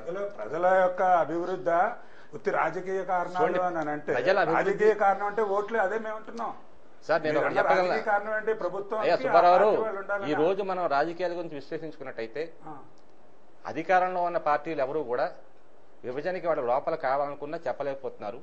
ప్రతిపక్షంలో ఉన్న వాళ్ళంతా కూడా విభజన కావాల్సిన చెప్పి వాళ్ళు లోపల అనుకుంటున్నా సరే బయటకు వద్దని చెప్తున్నారు. జనరల్ ప్రిన్సిపల్ చెప్పండి. రాజకీయ నిర్ణయం అంటే ఏమిటి? రాజకీయ నిర్ణయం అంటే అధికారంలో ఉండడానికి వాళ్ళు సుబ్బారావు కదిలించడం. సుబ్బారావు మోస్ట్ ఎల్యూసివ్ కాన్సెప్ట్ చెప్తున్నారు ప్రజాభిప్రాయం. ప్రజాస్వామ్యంలో ప్రజాభిప్రాయం ఏమిటి, ప్రజల నిర్ణయం ఏమిటి అని నేను ప్రజాభిప్రాయం కూడా అన్నండి. అచేత ప్రజాభిప్రాయం కూడా అన్నా నేను. నేను చెప్పేది ఆనాడు ఇందిరాగాంధీ నిర్ణయం అని అంటే అచేత ప్రజల మంచిగా ఇట్స్ పొలిటికల్ డిసిషన్. ఆనాడు ఇందిరాగాంధీ ఆ It's a political నిర్ణయం decision. ఘోరంగా ఆవిడ ఓడిపోయినా అలా కానీ కాదు. నిలబడింది. చెప్తాను. ఆవిడ సార్ మీకు ఇంకా చెప్తాను, ఇది విడిపోవడం అసెంబ్లీ గురించి ప్రజలకి వచ్చారనుకోండి, మంచిది కాదు అంది. అంతేగాని రాజకీయంగా అసెంబ్లీ గురించి వచ్చారనుకోండి, ఎలక్షన్లో వస్తారని మన కాదు. రాజకీయ చరిత్ర చూసినా, సుప్రీంకోర్టు జడ్జిమెంట్ చూసినా, రాజ్యాంగ సభలో చర్యలు చూసినా రాష్ట్రాల విభజనలో 3 రకాల కేసులు కనపడతాయి మనకి. పంజాబ్ రాష్ట్రాన్ని పంజాబ్, హర్యానా, హిమాచల్ ప్రదేశ్ విడగొట్టినప్పుడు అప్పుడు రాష్ట్ర అసెంబ్లీలో నుండి కాంగ్రెస్ ముఖ్యమంత్రి కేంద్ర ప్రభుత్వం కాంగ్రెస్ లో అధికారంలో ఉన్నా సరే నేను అసెంబ్లీ పెట్టను అన్నాడు ఆయన. ఆ అసెంబ్లీ డిజాల్వ్ చేసి 3 రాష్ట్రాలకు విడగొట్టారు. అది 1965-66 ప్రాంతాల్లో. 1955-56 ప్రాంతాల్లో స్టేట్స్ రీఆర్గనైజ్ చేసినప్పుడు బాంబే అసెంబ్లీ 3 రాష్ట్రాలకు విభజించమైనట్టయితే కేంద్ర ప్రభుత్వం పార్లమెంట్ 2 రాష్ట్రాలకు విడగొట్టింది. అది చరిత్రలో ఉంది కదా. నిన్నగాక మొన్న యూపీలో మాయావతి ప్రభుత్వం యూపీ రాష్ట్రాన్ని 10-15 రాష్ట్రాలకు విడగొట్టమని చెప్పి వాళ్ళు ఏకగ్రీవంగా తీర్మానం చేసుకుంటే కేంద్ర ప్రభుత్వం దాన్ని చర్య తీసుకోలేదు. దేని గురించి ఇది రాజ్యాంగ చరిత్రలో ఇదేమి రుజువు చేస్తోంది? అసెంబ్లీ ఉండాలని కానీ అసెంబ్లీ చేసిన తీర్మానాలు కానీ బైండింగ్ కాదు కేంద్రం మీద అని చెప్పి. It's a political decision taken by all the parties. ఇప్పుడు నీకు తీసుకున్నది ఏమిటి? కాంగ్రెస్ పార్టీ తీసుకున్నా, అయితే బీజేపీ తీసుకున్నా, అయితే ఇతర సిపిఎం తీసుకున్నా, ఎంఐఎం తీసుకున్నా, ఆ డిసిషన్ ఏమిటి? పొలిటికల్ డిసిషన్ అంటారా, న్యాయపరమైన పొలిటీషియన్స్ అందరినీ మనం ఏదో ఒకదంపుడు వాళ్ళు కండెమ్ చేయడం చూసారా? We're condemning system. Aam Aadmi Party అని చెప్పి వచ్చింది, but it converted into a political party. So therefore, the solution for this problem lies only in a decision taken by the political parties. If you don't like it, criticize it. You don't like it, criticize it. Throw them out democratically. అంతేగాని వాళ్ళు ఏం చేస్తారు, వీళ్ళు ఏం చేస్తారు, కుక్క biscuit అని చెప్పేది ఆ ఉపన్యాసాలు అనవసరం. మై క్వశ్చన్ నేను అడుగుతున్నది ఏంటంటే, మీరు ఏదైతే రాజకీయ నాయకులు, రాజకీయ పార్టీలు అంటున్నారో వాళ్ళకి ఆబ్జెక్ట్ ఏదవ్వాలి? అది ప్రజా సంక్షేమమా, లేదు ఓట్లతో మళ్ళీ అధికారంలో రావడమా? ఇది నేను అడుగుతాను. నేను వాళ్ళ యొక్క సుప్రమసీనే డెమోక్రసీలో రాజకీయ పార్టీ సర్వే అవ్వాలని కాదు, అసెంబ్లీలో చర్చించుకోవాలి, మెజార్టీ యూకి తల ఒక్కాలి. అందులో మనం ప్లేడర్లో మన జడ్జి గారు తప్పు జడ్జిమెంట్ చెప్తే అప్పీల్కి వెళ్లే రకం మనస్తత్వం ఉన్నవాళ్ళు జడ్జిమెంట్ ను ఒప్పుకోవాలి. నేను కాదనన్ను. కాకపోతే జడ్జిమెంట్ జడ్జి చెప్పేవాడికి సహేతుకమైన కారణాలు చూపెట్టవలసిన అవసరం ఉందా లేదా? లేదు, ఆ పోస్ట్ లో కంటిన్యూ అవడానికి నేను అలా చేసేస్తాను అంటే సరిపో. అది క్వశ్చన్. ఈ క్వశ్చన్ ఈ భారతదేశంలో ప్రజలందరూ ఇప్పుడు లేవనెత్తారు. 1950 నాటికి 2013 నాటికి మన దేశంలో ప్రజాస్వామ్యంలో చాలా మార్పులు వచ్చాయి. ఏమిటయ్యా? వ్యక్తి వికాసం పెరిగింది, ఆలోచన శక్తి పెరిగింది. సింపుల్ సివిల్ రైట్స్ నుంచి మన హ్యూమన్ రైట్స్ నుంచి ఇంకో రైట్స్ కి వెళ్ళిపోతున్నాం. కాన్స్టిట్యూషన్ దాన్ని అలాగే ఇంటర్ప్రిట్ చేస్తున్నారు. 21 గానీ ఆర్టికల్ 19 చాలా విస్తృతంగా ఇంటర్ప్రిట్ చేస్తున్నారు. మనిషి యొక్క భావ స్వాతంత్రమే కాక మనిషి యొక్క భావానికి విలువేయాలని సుప్రీంకోర్టు 1-10 సార్లు చెప్పింది. దానివల్లే పార్లమెంటేరియన్స్ ఓవర్ నైట్ మారిపోయి యాక్ట్లు మార్చేస్తున్నారు. ఇప్పుడు మెయిన్ అందుకని ఉత్తి రాజకీయ నిర్ణయం ఏ గ్లాస్ లో పోస్తున్నాం రాజకీయం దాంట్లో, కానీ ఇందులో పోసేది ఏముంటుండాలి? మంచినీళ్ళ లేకపోతే విషమా? నేను అడుగుతున్నది అదే. నువ్వు విషం పోసి తాగమంటున్నావు, నీకేమో కంటైనర్ ఏదో ఒకటి ఉండాలి, ద్రవానికి ఏదో కంటైనర్ ఉండాలి. నువ్వు రాజకీయ పార్టీ గాడివి, నువ్వు ఈ గ్లాస్ లాంటి వాడివి. నువ్వు విషం పోసినా మా గొంతులో పోస్తున్నావు, నువ్వు అందులో మంచినీళ్ళు పోసి నాకు పోయి. నువ్వు ప్రజాభిష్టం కాదు, నేను ప్రజాభిష్టం అని అనట్లే. ఇంతవరకు నేను ఆ మాట మాట్లాడలే. ప్రజల యొక్క క్షేమానికి మంచిదే అని ఈ రోజు వరకు డివిజన్ గురించి చెప్పిన వాడు ఒక్కడు చెప్పాడండి. ఇప్పుడు తెలంగాణ నాయకులు అంటున్నారు మీరు బాగా అభివృద్ధి చెందొచ్చని. ఓకే, నేను అక్కడ అభివృద్ధి చెందొచ్చు. నువ్వు అయితే డివిజన్ నీకు గేట్ ఎందుకు? శ్రీకాకుళం డెవలప్ చేయి, రాయలసీమలో కడప డెవలప్ చేయి, ఫండ్ పంపించు, తెలంగాణ ఏరియాకి డబ్బులు అడుగు. ఇవ్వకపోతే ముగ్గుగుద్ది. నీకు కాన్స్టిట్యూషన్ కింద నీ స్టేట్ మీద నువ్వు కావాలంటే దావా వేసి పరిహారం పొందడం నీకు అధికారం ఉంది. గ్యాస్ లో కూడా వాటర్ అడుగుతున్నారు, అన్నిట్లో అడుగుతా. ఏమన్నా ఇవన్నీ నేషనల్ రిసోర్సెస్, ఇది చాలా సిల్లీ సింపుల్ నా దృష్టిలో. సమయం మించిపోతుంది. మేడం గారు మీరు మాట్లాడాలి, ఏమంటారు? మీరు చెప్పినట్టుగా నేను అంగీకరిస్తాను వారు చెప్పింది. అయితే సాంబశివరావు గారు చెప్తూ solution lies in the decision of union government అన్నారు. అది సొల్యూషన్ అవ్వదండి. ఇప్పుడు మీరు ఇందిరాగాంధీ ప్రసక్తి తీసుకొచ్చారు కాబట్టి చెప్తున్నా. ఒక రాజకీయ పరిణితితోటి ఆ రోజు ఆవిడ ఆ నిర్ణయం తీసుకుందేమో అని నా అభిప్రాయం. అది సొల్యూషన్ కాదండి. చాలా చాలా సమస్యలకి అది మూలమైపోతుంది. ఇప్పుడు అసలు విభజన అన్న పాయింట్ ఎందుకు వచ్చిందో మనం ఆలోచించకుండా విభజన ఏ రకంగా చేస్తే బాగుంటుంది అని మనం మాట్లాడుకోవడం చాలా దురదృష్టం. విభజన అభివృద్ధి లేదు అని మాట్లాడుతున్నారు, అభివృద్ధి లేదు ప్రత్యేక ప్యాకేజీలు అని మాట్లాడుతున్నారు. ప్రత్యేక ప్యాకేజీల వరకు ఎందుకు? నేను కనుక పొలిటికల్ రిప్రజెంటేటివ్ అయ్యి ఉంటే నాకు రాజ్యాంగం ప్రకారం నాకు వచ్చే ప్యాకేజ్ ఏదో నేను గట్టిగా మాట్లాడగలను. 371Dలో ఆంధ్రప్రదేశ్లో ఉన్న వాళ్ళందరికీ పబ్లిక్ ఎంప్లాయ్మెంట్ సరిగా ఉండాలి, ఈక్వల్ ఆపర్చునిటీస్ ఉండాలి అని మాట్లాడినప్పుడు అదే నేను క్వశ్చన్ చేయొచ్చు కదా. నేను టీఆర్ఎస్ కావచ్చు, లేకపోతే వేరే ఇంకే పార్టీ అయినా అవ్వచ్చు, నా ప్రాంతం అభివృద్ధి చెందలేదు, I can question the implementation of 371D directly. అది నేను చేయట్లేదు. దాన్ని ఆధారంగా తీసుకుని అంటే ఇది ఒక జస్ట్ ఒక కారణంగా వాళ్ళు చూపించుకుంటున్నారు. అదే కనుక రీజన్ అయితే, అభివృద్ధే రీజన్ అయితే కనుక అభివృద్ధికి పరిష్కారం చూపించండి. విభజనల ద్వారా పరిష్కారాలు ఉండవు, విభజనల ద్వారా సమస్యలు పెరుగుతాయి. చాలా అద్భుతమైన స్పీచ్, బహుశా అది రాజకీయ పరిణితితో చేసిన కావచ్చు. మనకి నేను కూడా ఈ మధ్య చదవడం జరిగింది. ఒక సమస్య అంటే విభజన కోసం ఉద్యమాలు లేస్తున్నప్పుడు ఒక రాష్ట్రాన్ని మనం దృష్టిలో ఉంచుకుని మనం మాట్లాడకూడదు. జాతీయ స్ఫూర్తి లేకపోతే ఆ సమైక్యతకు ఆలోచిస్తూ మనం మాట్లాడాలి అనే ఒక బాధ్యతాయుతమైన ప్రధానమంత్రిగా మాట్లాడడం జరిగింది. ఇప్పుడు ప్రస్తుతం అభివృద్ధి గురించి ప్రశ్నించినప్పుడు యూనియన్ గవర్నమెంట్ నైతిక బాధ్యత ఏది? 371D సరిగా ఇంప్లిమెంట్ అవ్వలేదు, అందులోనే దానికి కారణమే వీళ్ళలో ఉన్న అసంతృప్తి. సో నా నైతిక బాధ్యత ఏమవుతుంది? నేను దాన్ని ఇంప్లిమెంట్ చేయాలని ట్రై చేయాలి. కానీ దాన్ని పక్కన పెట్టి వేరే కొత్త ఆలోచనలు చేయడం అన్నది పరిష్కారాన్ని సరైన పరిష్కారం కోసం కాదు, దీనివల్ల నేనేం లాభం పొందొచ్చు అని ఆలోచన మాత్రమే. అటు యూనియన్ గవర్నమెంట్ కావచ్చు, ఇక్కడ ఉన్న ప్రాంతీయ పార్టీలు కావచ్చు.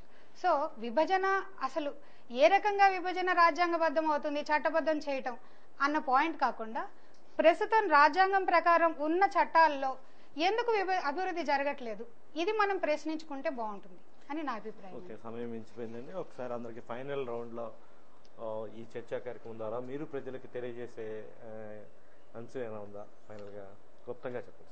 పార్లమెంట్కి అబ్సల్యూట్ పవర్ ఉంది కాబట్టి మనం మన పీపుల్స్ రిప్రజెంటేటివ్ మీద ఒత్తిడి తీసుకొచ్చి బిల్లు పాస్ అవ్వకుండా చూడడం తప్పినది కానీ ఇంకా చేయగలిగింది ఏం లేదు. కోర్టుకు వెళ్ళడం ఓన్లీ పోస్ట్ మార్టం అంతేది. అందువల్ల మన ప్రజాప్రతినిధుల మీద ఒత్తిడి తీసుకొచ్చి బిల్లు పాస్ అవ్వకుండా చూడడమే, అదొకటే సొల్యూషన్. దేశవ్యాప్తంగా చేయాలి. మన రాష్ట్ర ప్రతినిధులు దేశంలో లైక్ మైండెడ్ గ్రూప్స్ ఎవరైతే ఉన్నారో పొలిటికల్ గ్రూప్స్ వాళ్ళందరికీ అపీల్ చేసి చేయాలి తప్పితే కానీ కోర్టుకు వెళ్ళడం అంతా తర్వాత విషయం. అది బిల్లు ప్రవేశపెట్టిన తర్వాత సరిగ్గా జరిగిందా లేదా టెక్నికాలిటీస్ మీద క్వశ్చన్ చేయడం అనేది అంత మంచి పద్ధతి కాదు. సత్యాన్ రెడ్డి గారు ఫైనల్ గా మీరు ఇచ్చే మెసేజ్ ప్రజలకు. ప్రస్తుతం ఇక్కడ ఉన్నటువంటి లీడర్స్లో ఇప్పుడు వారు ఏదైతే చెప్తారో జాతీయ భావం ఇది అని ఆలోచన చేసి 60 సంవత్సరాల తర్వాత ఈ రోజున జరుగుతున్న విభజనని ఖచ్చితంగా వ్యతిరేకించేటువంటి మనసుతో మన అట్లీస్ట్ మన ఆంధ్రాకి సంబంధించినటువంటి ఎంపీస్ అక్కడ మాట్లాడినట్లయితేనే అవుతుంది. తప్పిస్తే ఇది రాజకీయంగా జరిగేటువంటి విభజన తప్పిస్తే మరొకటి కాదు. రాజకీయ విభజన ఆగాలంటే రాజకీయంగానే దాన్ని ఎదుర్కోవాలి. మరి మన పార్లమెంట్ మెంబర్లో పెద్ద మనసు చేసుకుని పార్టీలకు అతీతంగా అది ఏమన్నా వాళ్ళు చేయగలిగితే ఆగుద్ది, లేకపోతే ఆగదు. కానీ వాళ్ళు లోపలికి వాళ్ళు మాట్లాడుతున్న మాటలు అక్కడక్కడ వినిపిస్తున్న మాటలను బట్టి వాళ్ళు అంత సీరియస్గా ఉన్నట్టుగా కనపడట్లేదు నాకైతే. 100 రోజులకు పైబడి మనం ఉద్యమం చేస్తున్నా పట్టించుకునే పరిస్థితి కనిపించింది. ఉంది, ఖచ్చితంగా ఉంది. మరి ఏదైనా పార్లమెంట్ సభ్యులు ఎందుకు వదులుతారండి ఈ లెక్కలు? పార్లమెంట్ సభ్యులు దగ్గర వచ్చేస్తున్నాయి, టికెట్లు ఇవ్వాలి, అదే పార్టీలు ఇవ్వాలి. పార్లమెంట్ సభ్యులు సరిగా యాక్ట్ కాదు, పార్లమెంట్ సభ్యులు సరిగా యాక్ట్ చేయలేదనుకోండి, వాళ్ళకి ప్రజలు డైరెక్ట్ గా రెడీగా ఉంటారు నేను కాంగ్రెస్ వాడిని అవ్వడానికి. కానీ ప్రజల్లో లేనటువంటి ప్రజల్లో భావం చెప్పాలంటే రేపు బుద్ధి చెప్పబోతున్నారు ప్రజలు. వీళ్ళు ఇదే విధంగా యాక్ట్ చేస్తే రేపు ఖచ్చితంగా దానికి పరిహారం చెల్లిస్తారు. ఏమన్నమాట, ఇది ప్రజా ఉద్యమం. ఇది ఏ పార్టీని నమ్మలేని పరిస్థితుల్లో ఏ పార్టీని నమ్ముకోవాలంటారు? ఏ పార్టీ నమ్మలేరు. ఇప్పుడు ఇంకా వాడు ముందులో ఏమన్నాడో మనకు తెలియదు. కానీ ఇవాళ దేశం అంతా తిరుగుతాడు వైఆర్సీపీ. వాడు ప్రజల్లో ఒక సంకేతం పంపించాడు, ఆంధ్రప్రదేశ్ విభజన జరగకుండా చూస్తాను. అలాగే ఇందాక చెప్పాను, ముఖ్యమంత్రి గారు చెప్పారు. నేను ఆయన ఈ మన ప్రాంతంలో తిరిగాడు. ఈవేళ కూడా మధ్యాహ్నం చూశాను. ఎక్కడో ఇది జరుగుతున్నాయి కదండి మన ఈ కార్యక్రమాల్లో కూడా చెప్తున్నాడు. ఏ పరిస్థితిలోనూ రచ్చబండలో ఆంధ్రప్రదేశ్ విభజన జరగనివ్వను అనే మాట అయితే చెప్తున్నాడు. మేమైతే నమ్ముతున్నాం ఆయన్ని. ఎందుకంటే మ్యాన్ ఇన్ పవర్. దాని చేత ఆయన ఏదన్నా ఆఖరి నిమిషంలో ఆఖరికి సెంట్రల్ గవర్నమెంట్ థ్రెట్ ఇచ్చానో ఆపుతాడేమో అని ఒక ఆశ అయితే ఉంది.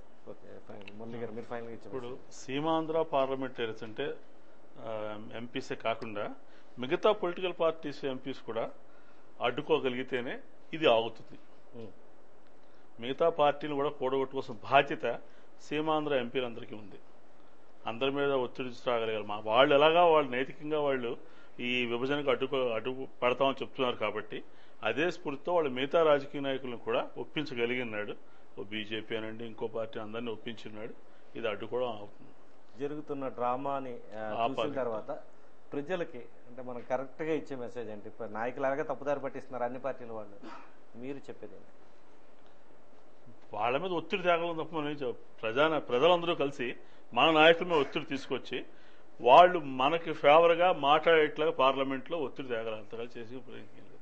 దానికి ఏ విధంగా చేయాలన్నది రాజకీయ పార్టీలు వాళ్ళ తాలూకు ఉన్నాయి కదా, అందరూ ప్రతినిధులు అందరి మీద ఏం చేయాలన్నది అందరూ కలిసికట్టుగా చేయవలసింది. ఇంకో మార్గం.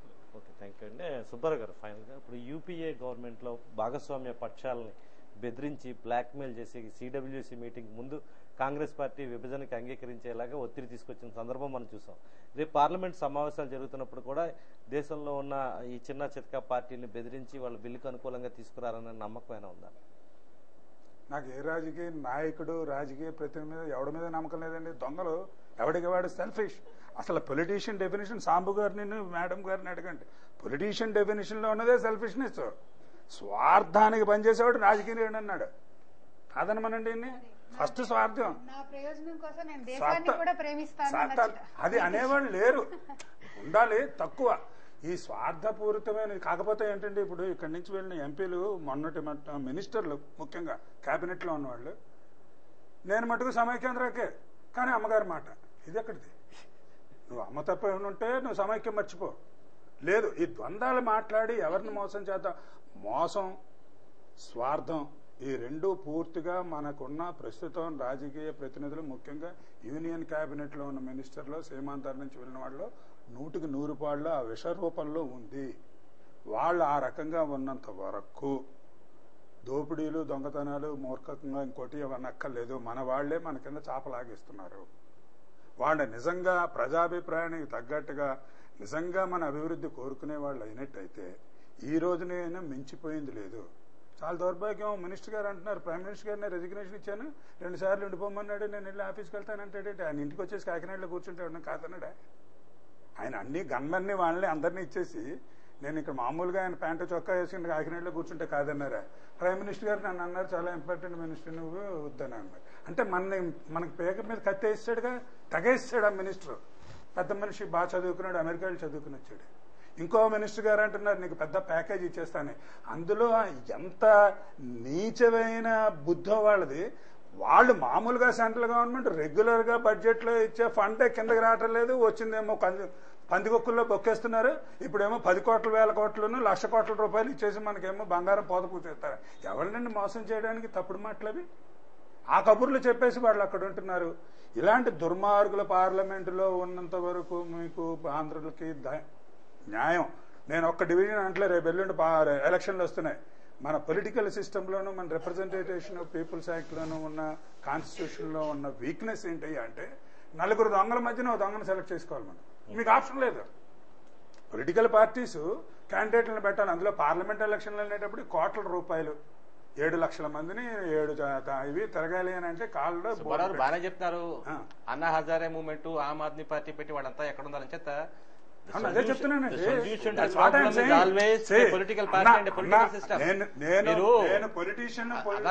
రాజకీయ నాయకులు చెప్తారు కానీ ఈ సమస్యలకి పరిష్కారం రాజకీయ పార్టీ రాజకీయ నిర్ణయమే. మీతో పూర్తిగా ఏకీభవిస్తాను. అదే చెప్తున్నాను. సిస్టంలో డెమోక్రసీలో చాలా ముఖ్యము. పొలిటికల్ పార్టీ లేదే డెమోక్రసీ నడవదు. నేను ఒప్పుకున్నాను. మీరు చెప్పింది 100%. రెండోది ఇప్పుడు 30 మంది ఎంపీలు 40 మంది ఎంపీలు చేస్తే మిగతా పార్లమెంట్ మెంబర్లు గురించి నేను చెప్తాను. బిల్లు పాస్ చేస్తే ఏం చేస్తారు మీరు? ఎవరు చేత therefore it's a political decision. Political decision which is not మన అయ్యా మన ఆంధ్ర రాష్ట్రంలో ఉండే ఎంపీల నిర్ణయానికి సంఖ్య సరిపోదు. మాట్లాడుకోవడానికి కూడా భయపడే పరిస్థితుల్లో అంతే అని నిర్లిప్తతో అంటే మనం ఏం సాధించలేదు. ఆంధ్ర రాష్ట్రంలో ఎంపీలంతా ఓటు వేసినా బిల్లు పాస్ అవ్వచ్చు. నిర్లిప్తత పట్టుకోవాలి. నిర్లిప్తత వద్దు. కాలర పట్టుకునే సమయం వచ్చింది. ఇది ఒక్క ఇష్యూ కాదు. రేపు పార్లమెంట్ ఎలక్షన్లు వస్తే Andhra separation division is not going to be the only issue. మనకి తెలియని స్వయం ప్రింట్ లో మేనిఫెస్టోలు వేస్తున్నారు. ఏ పార్టీ అయినా ప్రజలకి తెలియదు. ఈ రోజునైనా కళ్ళు తెరుచుకోవాలి ప్రజలు. మేనిఫెస్టోని తెలుసుకుని బట్టి ఓటు వేయాలి. క్యాష్ ఇంకోటిని బట్టి కాదు. నువ్వు ఎలక్షన్ చేసుకునేటప్పుడు వాడు ఏ పార్టీ యొక్క వాళ్ళ యొక్క నిర్దిష్టమైన ప్రణాళిక ఏంటని తెలుసుకుని ఓట్లు అది చేసే పరిస్థితి లేదు మనకి. అదే ఇవన్నీ ప్రశ్నలు వేసుకుంటే ఆ సాంబు గారు అన్నట్టుగా ఏం చేస్తా ఉంటే ఊరుకోవడం, నిరసన తెచ్చుకుని కాదు. ఫైట్ చేయవలసిన ఫైట్ చేయాలి. నా మెసేజ్ వాళ్ళు ప్రజాప్రతినిధులకు ఆర్డర్ పట్టుకోండి. వాళ్ళు పార్లమెంట్ లో ఎట్టి పరిస్థితుల్లో సమైక్యాంధ్ర బిల్లు మట్టుకో. మిగిలిన ఇష్యూలు that is all different matter. ఒక్కొక్కళ్ళకి ఒక ఎకనామిక్ పాలసీ ఉంటుంది, ఒక్కొక్కళ్ళకి వేరే పాలసీలు ఉంటాయి. వాటిలో వేరు. ఈ ఇష్యూ వచ్చినప్పుడు మట్టుకు మీరు ప్రజలకు ఇచ్చిన సంకేతాన్ని నిజంగా మీరు మనస్ఫూర్తిగా ఇచ్చాము, మాకు ఆ ప్రామిస్, మేము సమైక్యాంధ్రాకే ఉన్నాము అని మాట్లాడండి తప్ప మాకు బిస్కెట్ ఇవ్వండి మటుకు పార్లమెంట్ లో అడక్కండి. ఓకే, థ్యాంక్ యూ అండి. ప్రజలకి అల్టిమేట్ గా రాజ్యాంగ పరంగా కానీ న్యాయపరంగా కానీ రాష్ట్రాన్ని వెడగొట్టడానికి కానీ సమైక్యంగా ఉంచడానికి ఏ విధమైన అవరోధాలు లేవు. ఈ నిర్ణయం పార్లమెంట్ తీసుకోవాల్సి ఉంటుంది కాబట్టి ఆ పార్లమెంట్ లో మెజారిటీ సభ్యుల అభిప్రాయం ఉంటుంది కాబట్టి ఆ పార్లమెంట్ సభ్యుల్లో మన ఆంధ్ర రాష్ట్ర రాయలసీమ ప్రాంతాల్లో వచ్చే సభ్యులు ఇన్సిగ్నిఫికెంట్ కాబట్టి మిగతా ప్రభుత్వ రాజకీయ పార్టీలు మిగతా రాష్ట్రంలో ఎంపీలు సహకరిస్తే కానీ విభజన ఆగదు.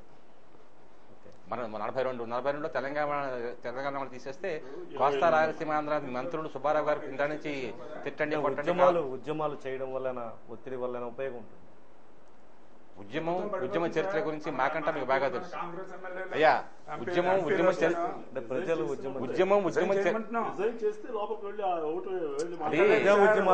అయ్యా మీరు ప్రజల్ని రెచ్చగొట్టేసే విధంగా ఉపన్యాసాలు చేయడం ఉపయోగం లేదు. తెలంగాణ ఎంపీలు మనకు ఓటేస్తారని నమ్మకం మీకు లేదు, మాకు లేదు. ఉన్నట్టు సార్ కొద్దిగా ఆంధ్ర రాయలసీమలో వచ్చిన కాంగ్రెస్ పార్టీ ఇతర పార్టీల ఎంపీలు మొత్తం వైఎస్ఆర్సీపీ పట్ల అందరూ ఓటు వ్యతిరేకంగా వేసిన ఇతర రాష్ట్రాల నుంచి ఎన్నికైనటువంటి పార్లమెంట్ సభ్యులు సహకరిస్తే గానీ విభజన ఆగదు. అటువంటి సందర్భంలో ప్రతి ఎంపీని ప్రతి మినిస్టర్ని బూతులు తిట్టడం ఎందుకు? ప్రతి పార్టీ రాజకీయ పార్టీని వాళ్ళందరూ చేసినా చేయకపోయినా సరే దట్స్ ఇన్సిగ్నిఫికెంట్. వాళ్ళ ఒపీనియన్ ఆల్సో ఇస్ ఇన్సిగ్నిఫికెంట్. ఇక మీరు ఉద్యమాల గురించి చెప్తున్నారు. ఉద్యమాలు ఆందోళనలు ఏ విధంగా చేస్తాయో మాకంటే వ్యక్తిగతంగా మీకు తెలుసు. అచ్చా ఉద్యమం బట్టి సమాజ పరిణామం చెందిపోతుంది, సమాజం మార్పు వస్తుంది అని చరిత్ర ఇప్పుడు మనకు చెప్పలేదు. కదిలికి వస్తుంది. అచ్చా సమాజంలో మార్పులు రావు. ఓకే, ఫైనల్ గా మీరు అంటే ప్రజలకి విభజన తప్పదు అనే అంశం సంబంధించి లేదా కలిసి ఉండొచ్చు అన్నది ఏదైనా రాజకీయ నాయకుల చేతుల్లోనే ఉందంట. ఖచ్చితంగా రాజకీయ నాయకులు అంటే మీరు చెప్తుంది the legislature is supreme, central legislature, union legislature is supreme. అది విభజన చేయాలంటే చేయొచ్చు, ఆపాలంటే ఆపాలు. దాని సంఖ్యాబలం ఎవరికి వాళ్ళు ఎక్కుతారు. మేడం గారు ఫైనల్ లెజిస్లేచర్ కావచ్చండి. అయితే లెజిస్లేచర్ కి పైన రాజ్యాంగం ఉంది, రాజ్యాంగానికి పైన ప్రజా సార్వభౌమాధికారం ఉంది. ప్రజల శ్రేయస్సు, జాతి శ్రేయస్సుకి వ్యతిరేకంగా ఏ రాజ్యాంగం కూడా నిలబడదు. అది మనం చాలా చూసాం. చాలా వేరే వేరే దేశాల్లో రాజ్యాంగాలు వస్తున్నాయి, వెళ్ళిపోతున్నాయి. అసలు ఇంగ్లాండ్ లాంటి దేశాల్లో రాజ్యాంగం లిఖితంగా లేదు, కానీ ఒక పరంపరని ఒక సంప్రదాయాలు వాళ్ళు ఆచరిస్తూ ఉన్నారు. కాబట్టి ఇక్కడ ప్రజా సార్వభౌమాధికారం, ప్రజా శ్రేయస్సు ముందు రాజ్యాంగం లేదా శాసనసభ యొక్క ఆధిపత్యం ఇవన్నీ కూడా నిలబడవండి. ప్రజా శ్రేయస్సు ముఖ్యం. ప్రజా శ్రేయస్సు, జాతి శ్రేయస్సు మీద ఆధారపడి ఏ చట్టం చేసినా నిలబడుతుంది. ఇప్పుడు విభజన కూడా అంటే ఎలా మనం ఆపచ్చు అంటే సాధారణ ప్రజలు అద్భుతమైన ఉద్యమం జరిగింది ఆంధ్రప్రదేశ్లో. బహుశా ఎప్పుడో 17వ శతాబ్దంలో రక్తపాత రహిత విప్లవం అన్నారు, ఇదన్నారు, అదన్నారు. మన కళ్ళెదురుగా మనం చూసిన ఉద్యమాల్లో అహింసా మార్గాల్లో అంటే మనం ఆశ్చర్యపోతాం. మేము చదువుకున్నప్పుడు గాంధీ అహింసాయుత ఉద్యమం చేశాడంటే ఊహించుకోవడానికి కూడా కష్టమయ్యేది మాకు. ఇప్పుడు నాయకులు లేకుండా ఉద్యమం అన్ని రోజులు నడిచింది అంటే అది నిజంగా అద్భుతమైన ఉద్యమం. అలాంటి ఉద్యమాలు వచ్చినప్పుడు డెఫినెట్ గా ఏ సార్వభౌమాధికారమైనా ప్రజా సార్వభౌమాధికారం ముందు తలదించాల్సిందే. Okay, thank you very much madam గారు. కేంద్ర ప్రభుత్వం ఖచ్చితంగా ప్రజాభీష్టానికి అనుగుణంగా తలదించాలని ఆశిస్తూ ఇంతటితో ఈ చర్చా కార్యక్రమం ముగిస్తున్నాం. ముఖ్యంగా ఈ చర్చలో పాల్గొన్న మహాలక్ష్మి గారికి, మద్దూరి శివసుబ్బారావు గారికి, టీవీ సత్యనారాయణ రెడ్డి గారికి, ప్రసాద్ గారికి, మురళి గారికి, మైలవరపు సాంబశివరావు గారికి ప్రత్యేకంగా ధన్యవాదాలు తెలియజేసుకుంటూ ముఖ్యంగా విభజనకు సంబంధించి పార్లమెంట్లోనే తేలాల్సి ఉంది. మెజార్టీ ఎటువైపు ఉంటే అటువైపే బిల్లు పరిస్థితి తేలుతుంది అనే అంశానికి సంబంధించి న్యాయ నిపుణులంతా కూడా అభిప్రాయాలు వ్యక్తం చేయడం జరిగింది. వీరందరికీ మరోసారి ఛానల్ తరఫున ధన్యవాదాలు తెలియజేస్తూ ఇంతటితో ఈ చర్చను ముగిస్తున్నాం. మరోసారి మన అంశంలో మళ్ళీ కలుద్దాం. అంతవరకు సెలవు, నమస్కారం.